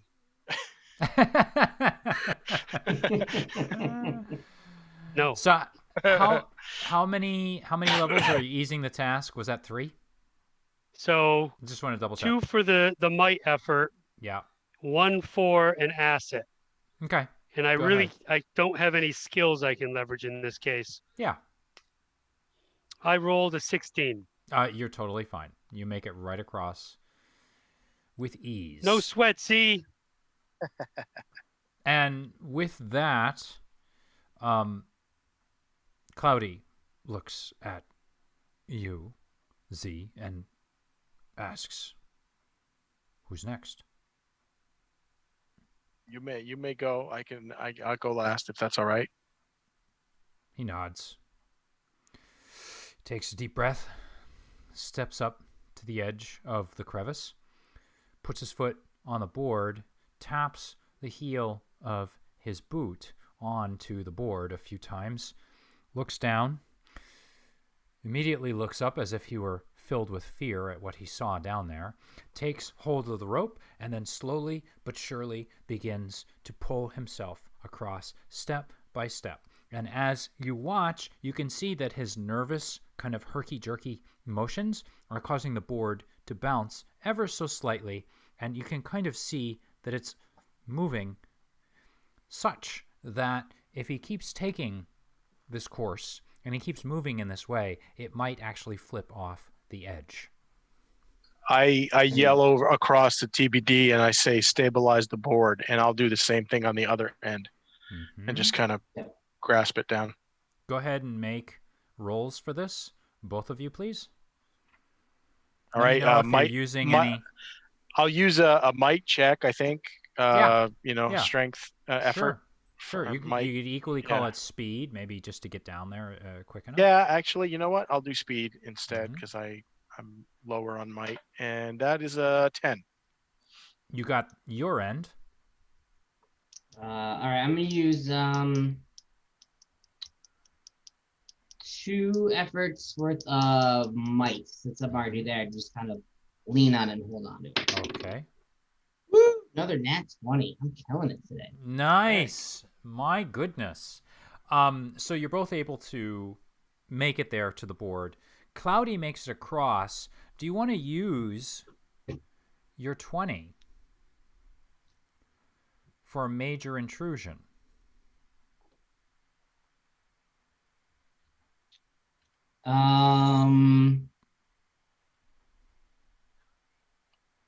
Otherwise, I can. Yeah. How about the combined weight of us pushing it in and the way that he's moving, almost sort of hammers it in, so it kind of solidifies the board to make it an actual asset for when Z comes over. I love it. So as you jump to place your hands there, you notice that the board is shaped in such a way, the ends turned up in such a way that it actually almost it seats itself very easily in a natural groove on both edges. And what you think at first is the board, as it's going to collapse down into the crevice, is actually just it's reinforcing itself where it's at. And now the board seems almost fixed in place, and it's ready for Z to cross. Right. So does that gives me an extra asset? And I'm going to say at this point, well, yeah, an extra asset. You've also got the rope. You have any effort you want to expend? Yeah, I might as well. I will expend some effort. So if you do that, we're going to say that you do not even have to roll at this point. Oh, so the difficulty is such. That's good because I rolled a 4. I rolled a 4, so that's good.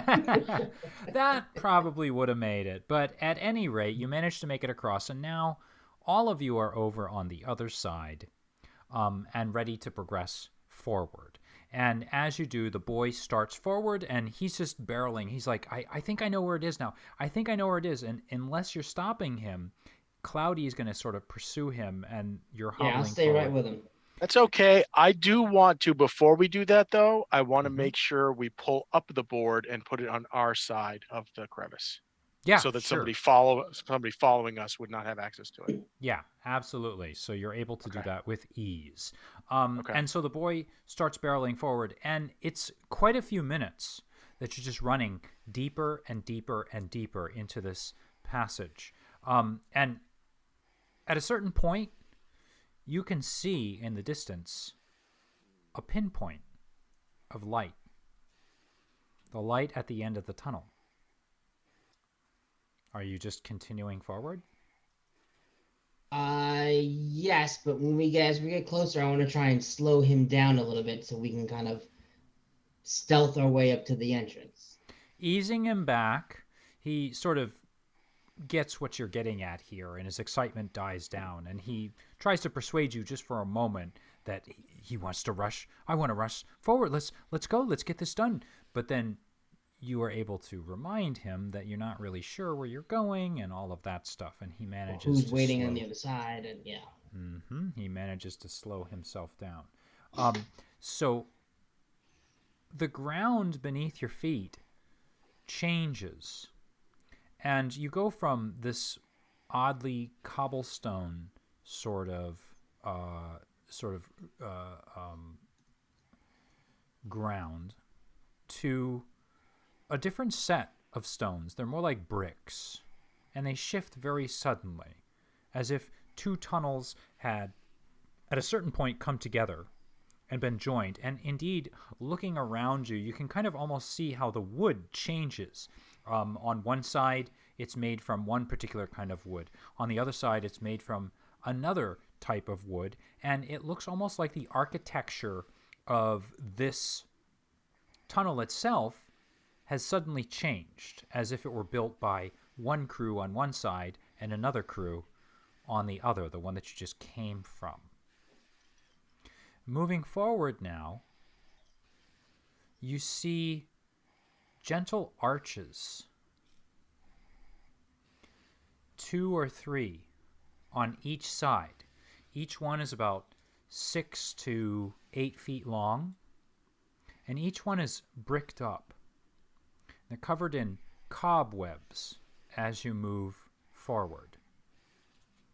And now you're probably 100 feet from that light at the end of the tunnel.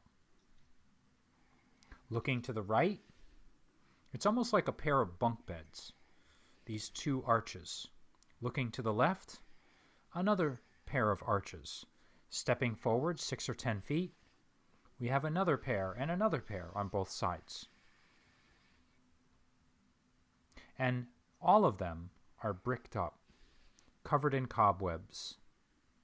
Some of them have what looks like an old brass plate at the base. How much of an indent do these things make into the wall? About 6 to 8 inches. Some of them maybe a foot. Okay. Do the plates have any writing on them? Taking a look at one of them, you start to sort of rub it with the arm of your sleeve. The sleeve of your arm? Whatever it may be.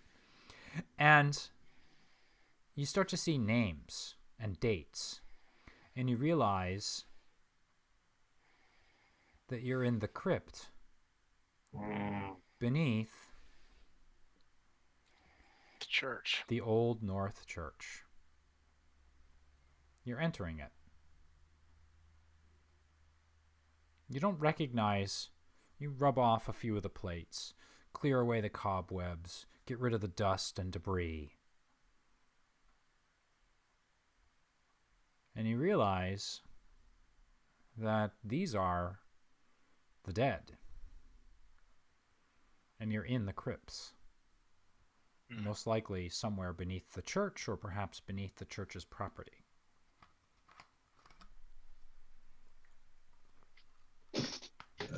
Okay.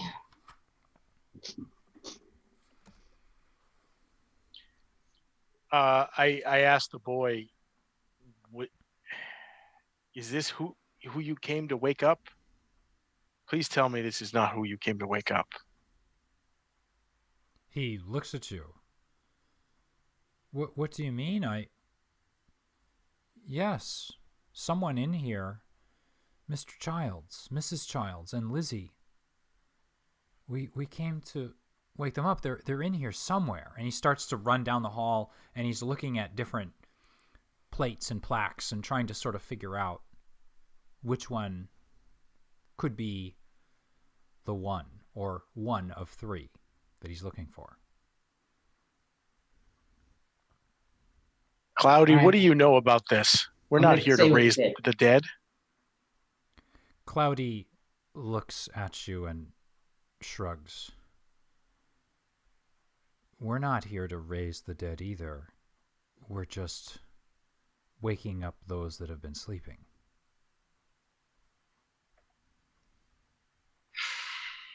I don't like this at all.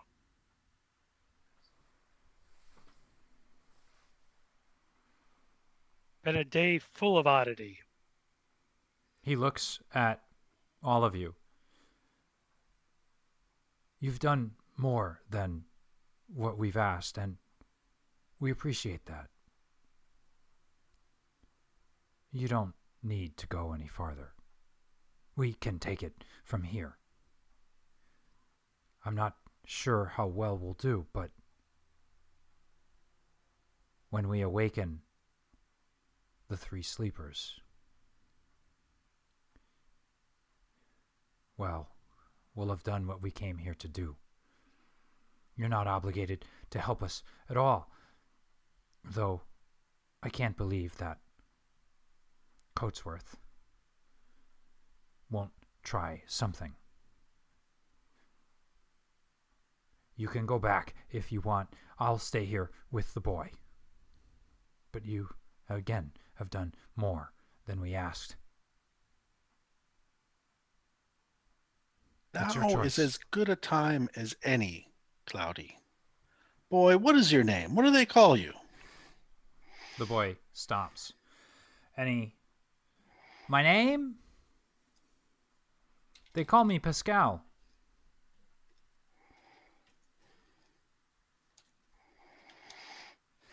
What do you think you'll be doing when you awaken these sleepers? Well, he looks at Cloudy as if he's looking for permission. Cloudy simply nods. We're trying to help the others. We're trying to help them all. We're trying to wake them up. They've been sleeping for years now. But it's time. It's time to bring them all, to awaken them all, to bring them all back. Zed here just talked about it. These are crypts. These are the dead. You merely wish to awaken them as if they were sleeping?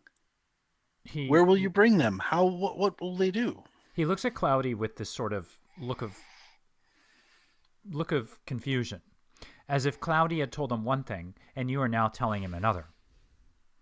And Cloudy looks down at the boy, nods, and pats him on the shoulder, as if to reassure him that what he has said is the truth. And Cloudy says, I know this is hard to believe, but I think all four of you can agree that much of tonight, much of, well, the past few weeks, if you understand what's going on, has been unbelievable. But the three that we seek are not actually dead. They simply sleep, and we're here to retrieve them. There's a lot that you don't understand. And he looks to you, Dietrich. You. I've seen you on the campus at Harvard with Dr. Farley. Is that true? Yeah, that's true. Dr. Farley is one of us. Dr. Farley is with the Society for the Preservation of New England Antiquities. He will... I'll help that interview. He will inform you that what I say is true. You are not obligated to help us anymore. But if you do wish to help us, then you'll be opening up a new world, opening up a new perspective on what this world really is. You will learn this world is not the only world. And when he says that, he looks at each of you, and his eyes are glowing red like hot coals for just a moment.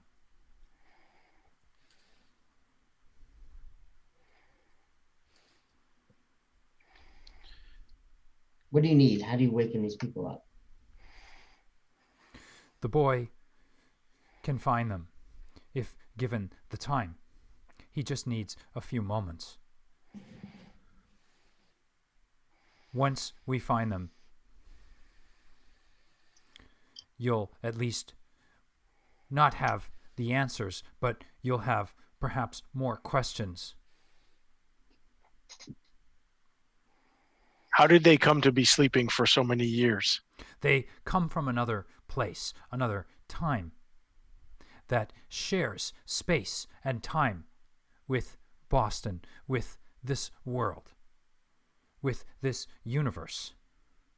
A world you may have heard of only in legend, but which exists.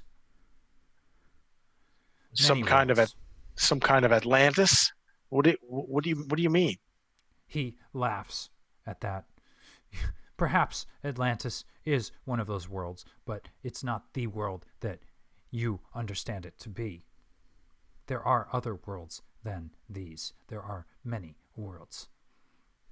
And they are all united in one spot by one link, and that is Vagaver. The ring realms of Vagaver.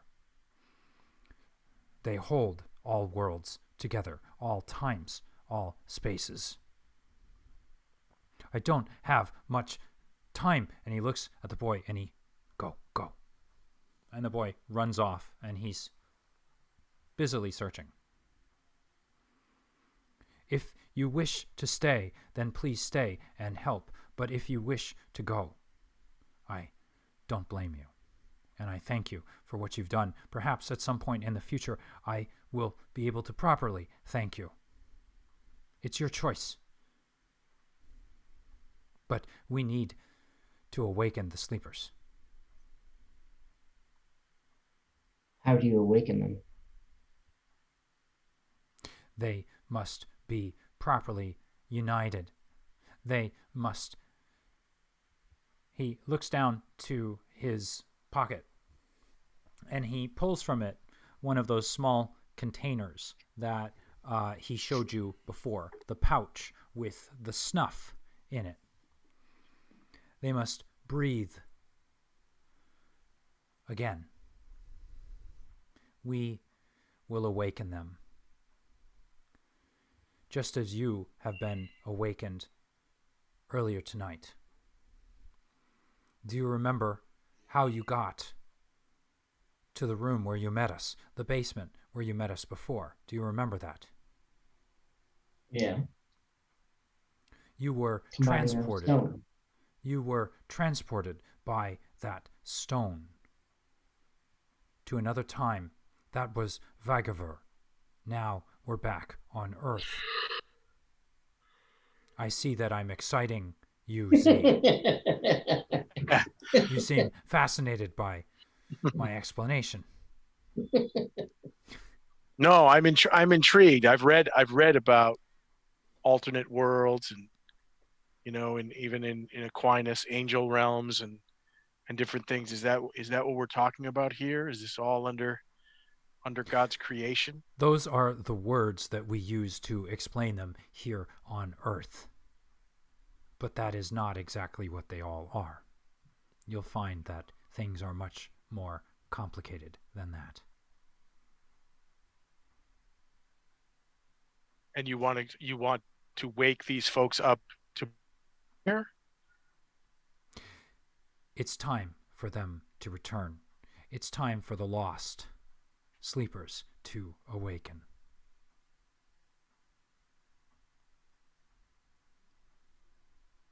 And were they killed in the riots? Is that how they came to be here? The riots are from another time. They were killed. They were put to sleep, shall we say, at least 100 years before the riots. back in before America, before the revolution. Are you saying that they were there before the revolution? They have been.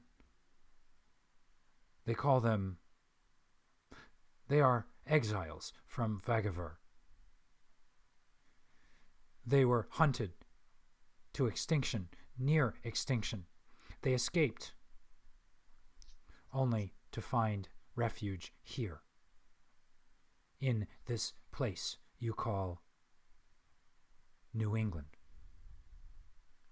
They hid here among the humans, among us, for hundreds of years.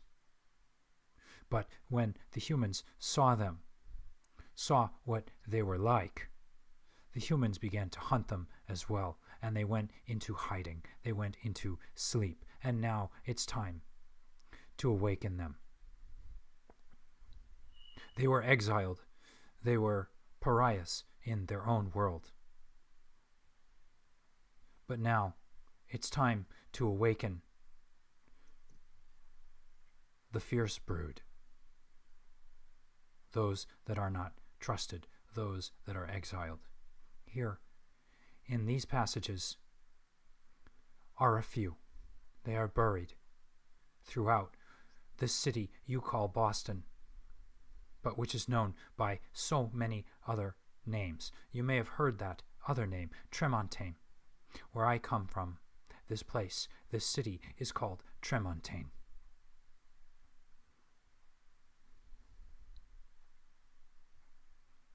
Are you from Vagaver? Or are you from somewhere else? I am from Vagaver. I am human, but I was born in Vagaver. So why now? How did the veil between the worlds happen now? I want to answer your questions. There isn't time. Please. I do feel obliged to answer, but you must help us with the boy. We need to find the three that he seeks. The child's family. They are here, somewhere. The boy will awaken them. The boy needs them. We need them. We need to start the process of the awakening. If it is stopped now, well, I fear if it's stopped now, then the fierce brood will sleep for a long time to come.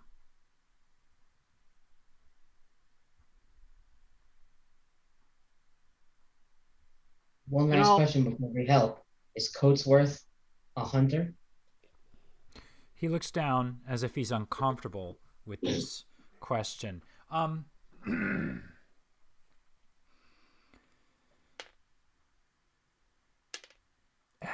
As Coatsworth said, he is a hunter extraordinaire. He laughs at that as if it were not a very funny joke. Coatsworth was once one of the fierce brood, but even he was too wild, too fierce for them. He is a pariah among pariahs, and now he hunts them. The Watch and Ward Society. You may have heard of the Watch and Ward Society. They move throughout Boston. They move throughout New England, banning music. You would know this, Vesper. They move throughout Boston, banning literary works. You, scholar, researcher, priests, you would know this. Several decades ago, Walt Whitman's Leaves of Grass, do you recall? They tried to ban it. This is simply a cover for what they are really doing. They are hunting the sleeping members of the fierce brood, slowly eliminating one by one. But this time, we found some of them. We know they're here. And we simply wish to awaken them. All will be explained in time, please. We need to search. We need to find. Their graves are clearly marked. We need to find them. Will you help? And during this entire conversation, which has quite honestly been well above my head and made my brain fuzzy, I've been leaning on an arch and I pulled out some black licorice and ate one. It's both my rail yard guilty pleasure and also my gaming metaphor for a recovery roll. And I'll do that twice. I ate 2 sticks of licorice because I'm resilient. And these guys have all been talking. But the bottom line is there's a boy out in the dark there trying to find something. So I'm going to get off leaning on the arch and say, boys, that young man needs our help. And we've been brought together for some reason beyond my understanding. I don't know what all you're talking about, but let's help him find whatever it is he's looking for, and maybe we can get out of here. At which time I'm flicking my flashlight back on and limping forwards into the darkness to find Pascal. I like it. Gentlemen, what is your verdict after this soliloquy from Cloudy? I turn to Vesper and TBD and I say, I don't think he's capable of lying. It sounded at first like there was some kind of necromancy thing going on here, but I believe him. I don't know about you guys, and I'm not really sure why I do, but I believe him. I lack the gift of the second sight, but what we have seen and experienced so far is fantastical. Almost as if it is illusion of memory itself weighing upon us. But I know the actions that these groups have taken. This watch, the name of it, Watch and War Society, is taking in these streets is a mission that must be defiled and cast down. And as Frank says, the boy needs our help.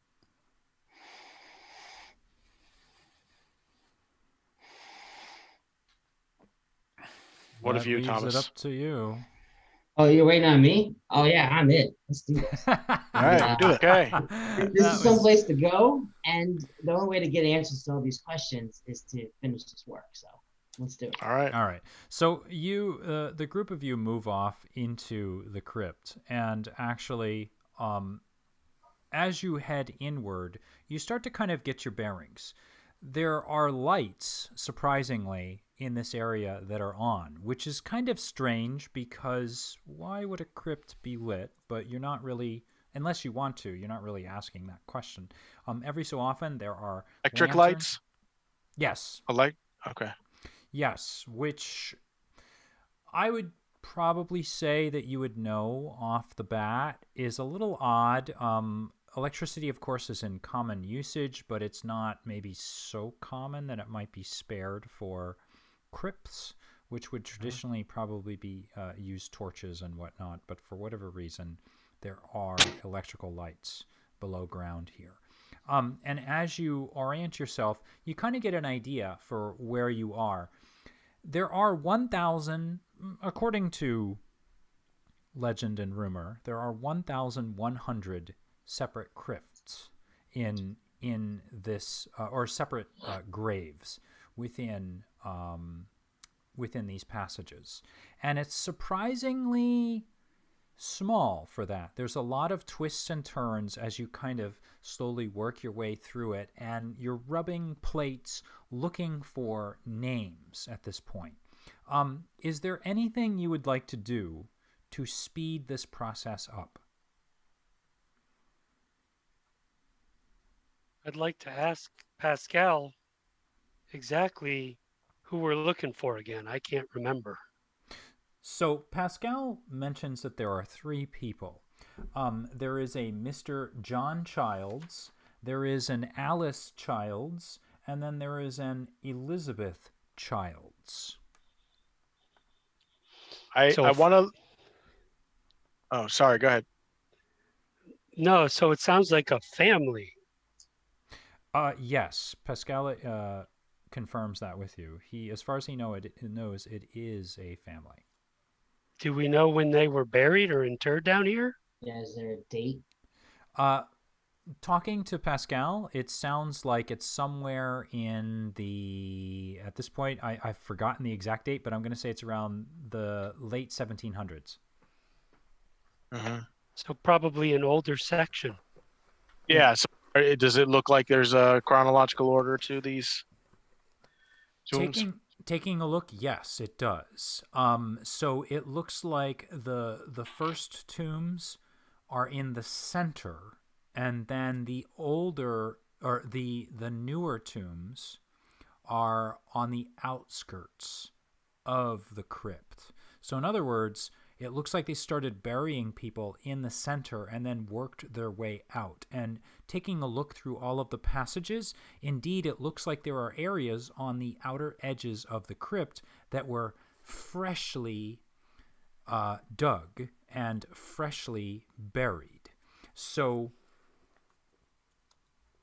looking at it, you kind of get a rough idea for where these tombs might be.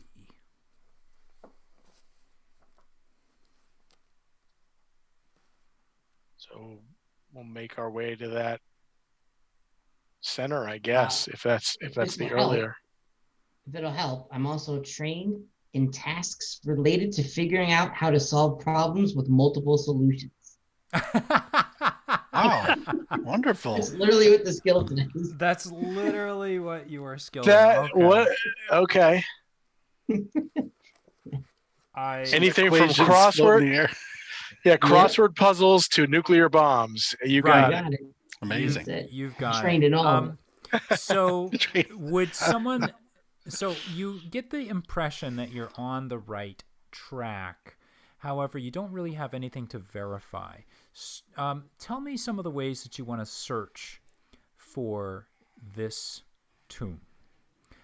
It could be, if you want, Dietrich, you can tell me. If you want to like take the lead in the search and then someone else can assist you, it is up to you fellas to tell me. Well, it's divide and conquer, right? If we kind of have an idea of where the chronological area is, you divide and conquer. Just take a couple sections of each, have 15, 20, whatever it is to look at. I like it. So you are taking maybe charge of this entire endeavor and maybe Sure. directing others where to go. And you're using your knowledge that you have for solving, solving problems from multiple different angles? With multiple solutions. With multiple Problems that solutions. have multiple solutions, I'm trained in solving those. As well as your map making skills to lower the difficulty. So what I'd like is everybody to make a roll and tell me whether or not... Yes, go ahead and make a roll. And what I'm going to do is I'm going to count this under TBD's easing of the task. And then I'll have TBD, or I should say Dietrich, make his roll last just for the sake of suspense because he's probably going to have the easiest time. All right. I rolled a 10. Mm-hmm. Could I persuade the crypt to show itself? You could talk to one of the sleeping bodies. I rolled a 13. Okay. Another 1, 2. I have rolled a 2. And Hey go guys, ahead. look over here. 1850, right? Dietrich, Oh, what have you 1850. what have you got? Go ahead and make your roll. 12. Both Dietrich and Murphy stop suddenly in front of an oblong, odd-looking arch one that's actually occupying an entire area of the walls. So the others were almost like bunk beds. This one, however, stands out in that it's a single arch with a single plaque.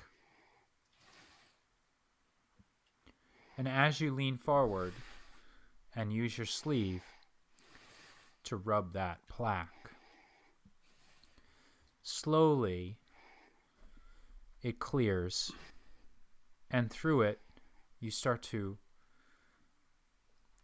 pick out the dust and debris in the engraving on the plaque.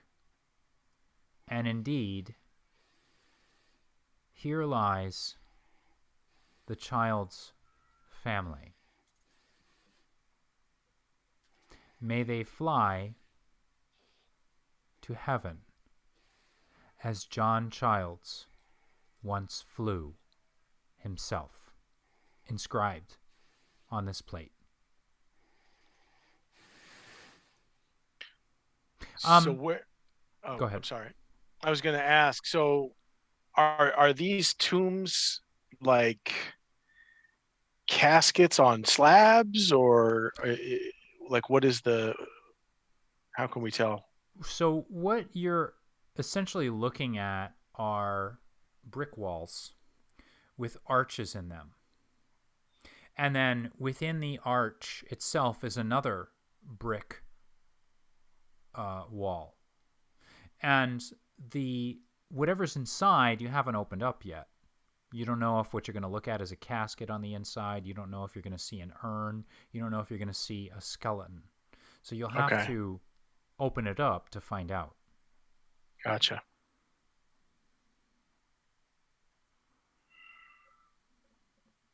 I'm still a little creeped out by this ghoulish affair.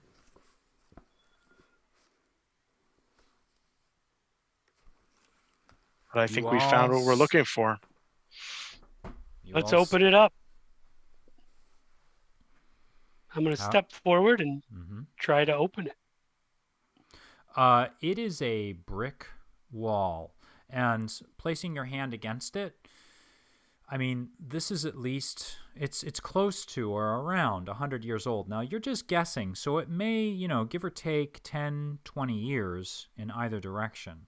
But from what the boy has told you, and also from what Cloudy has told you, it wouldn't surprise you if it was 100 years old, but you're not quite sure.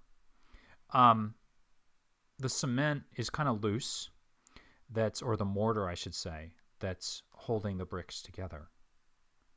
And the bricks themselves look solid and strong, but they also look like they've got at least 100 years of wear and tear on them, not to mention the fact that they're down in a musty, dingy crypt beneath the surface, exposed to water and moisture. So if you're going to open this thing up, you're going to need a priest with a brick. If only we could find those things here.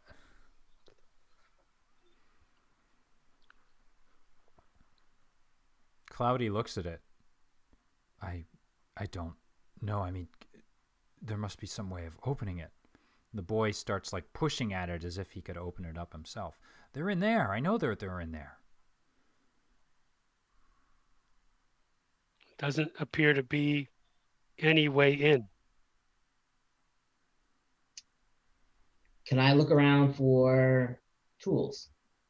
Yes, absolutely. Go ahead and tell me how you got an asset for this? You got a skill? You going to expend effort? I don't think I have. Locate pickaxe skill. Come on, Jared. I know, right? Yeah, I know. Assets or skills. Well, I'll put some effort. What kind of effort is it? Intellect? It depends. I mean, are you going to try and, engineer it? Or are you going to try and, hit it really hard? I think we should go check at the more recent burials. Right. Mine was to search around the area to find tools, either at the office or recent burials, right? The new site, right? Something like that. There is storage a locker. yeah.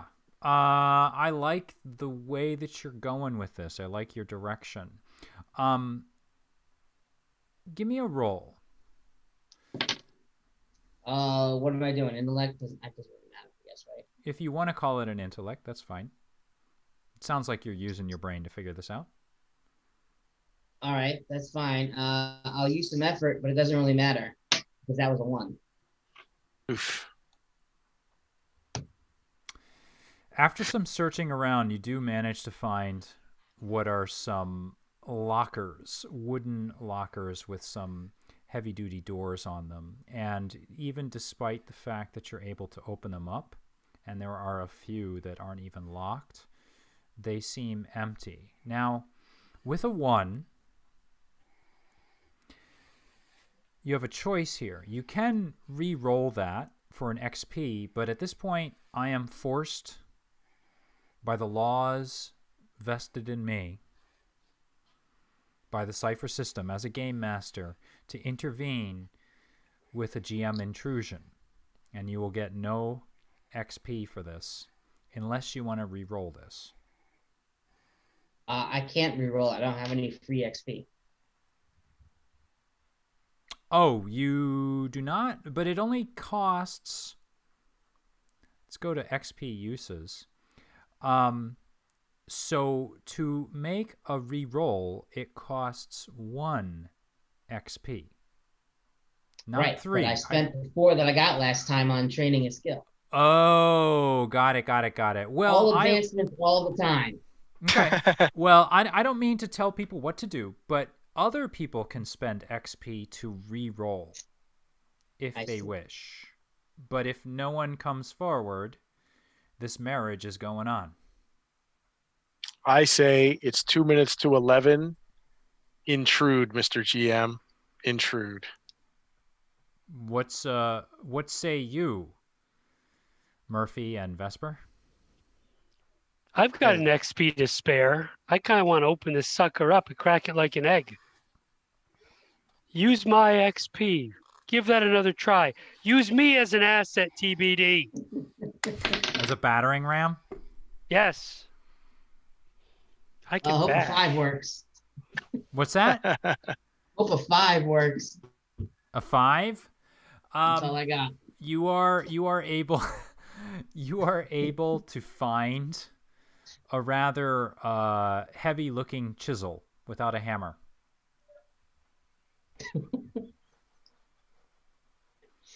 All right. It's beautifully sharpened. Looks like it was just a single chisel laying on one shelf of a locker, gleaming in the darkness. All right. Are there any loose bricks? Looking around, yes, there are a few loose bricks, and you could probably work it at that. Go ahead and make, I'm going to call it in this case, well, you call it whatever you want, might or intellect, in order to free this brick. I'm going to go with might, because I have an edge. So you're going to use effort in that. You're going to use the chisel. Anything else? You have an ability, or? Let's see how nice you're going to feel today. I'm trained in physical performing arts.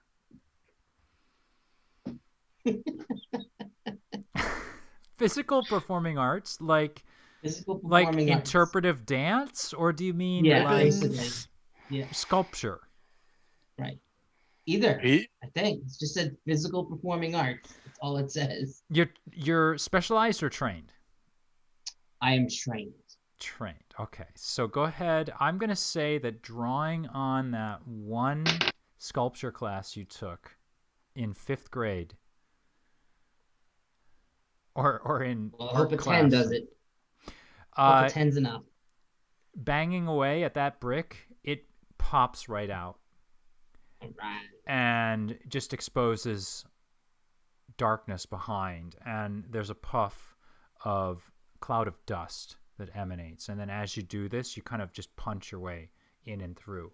And when that happens, the boy is so excited that he just barrels forward and he starts like banging on the wall of the brick wall himself. And once that first one goes, he starts banging at the ones at the edges. And just watching him go, he's starting to bang them in.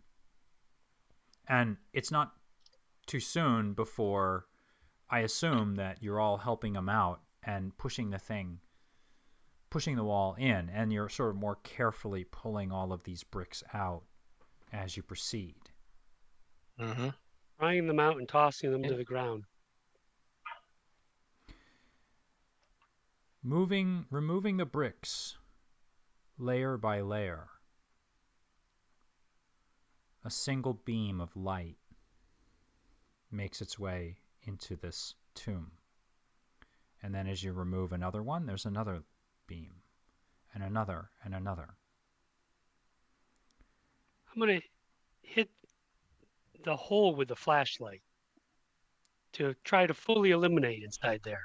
Opening that hole up, you get it about as wide as what? Shoulder length apart? Looking inside, there's light cast across the floor of what appears to be a room, maybe 7 or 8 feet across by 7 or 8 feet across. And looking in the back of the room, in the back corner, what you see are 3 pairs of leathery, moth-eaten shoes. In the light, and 3 figures, darkened shadows really, huddled together, almost frozen. You can't see who they are. You can't make out any of their features, but you see that their knees are drawn up to their chests. One of them has his arms wrapped around the other 2. But again, you can't make out the details because those details have been plunged into darkness, and all you can see are those 3 pair of illuminated shoes. And as the silence descends on the room, as you stop your work, you can hear very low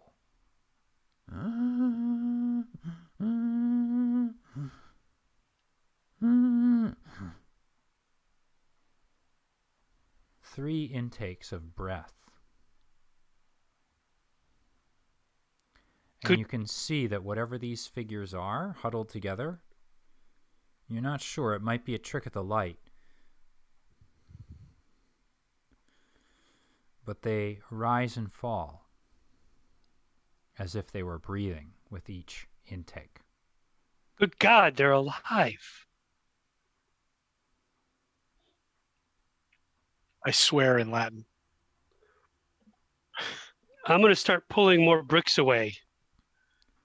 As you pull the bricks away, Cloudy himself actually seems taken aback by this. This is not what he was expecting. This isn't what he thought it would be. But he steels himself and stands by your sides, and he holds on to the boy, and the boy now is wide-eyed as well. And as you remove those bricks, more light pours into the room. And what you see are three figures. A young child next to what it must be a woman, judging by the clothing, held by that woman. And then the two of them, in turn, held by what must be a man, judging by the suit and the hat. Their fingers are thin, skeletal, really, and only the bottoms of their jaws show, and the bottoms of their jaws, which are illuminated in the light, the tops across their eyes in the darkness appear to be bone, desiccated skin, and their lips curl back, and you just hear repeating that steady intake of breath. And then the hands shake, and the man's arms circle tighter around what you presume now to be his wife and his daughter, as if to protect them. And those lips peel back as if in defense, exposing rotting teeth. And the young girl, now no longer young, and the woman, also aged with the daughter, curl up as if trying to hide. And those teeth from that man, he leans forward. And when he does, his eyes come into the light, and there are no eyeballs in those sockets. There's just two deep recesses.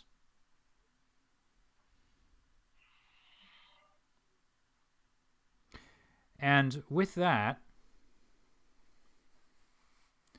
I think we will end for tonight. Thank you to those of you that are watching. We hope you enjoyed our story. We will pick up and continue next Wednesday from 8 to 11. If you like what you saw, please hit that subscribe button. Please like our story. We will see you all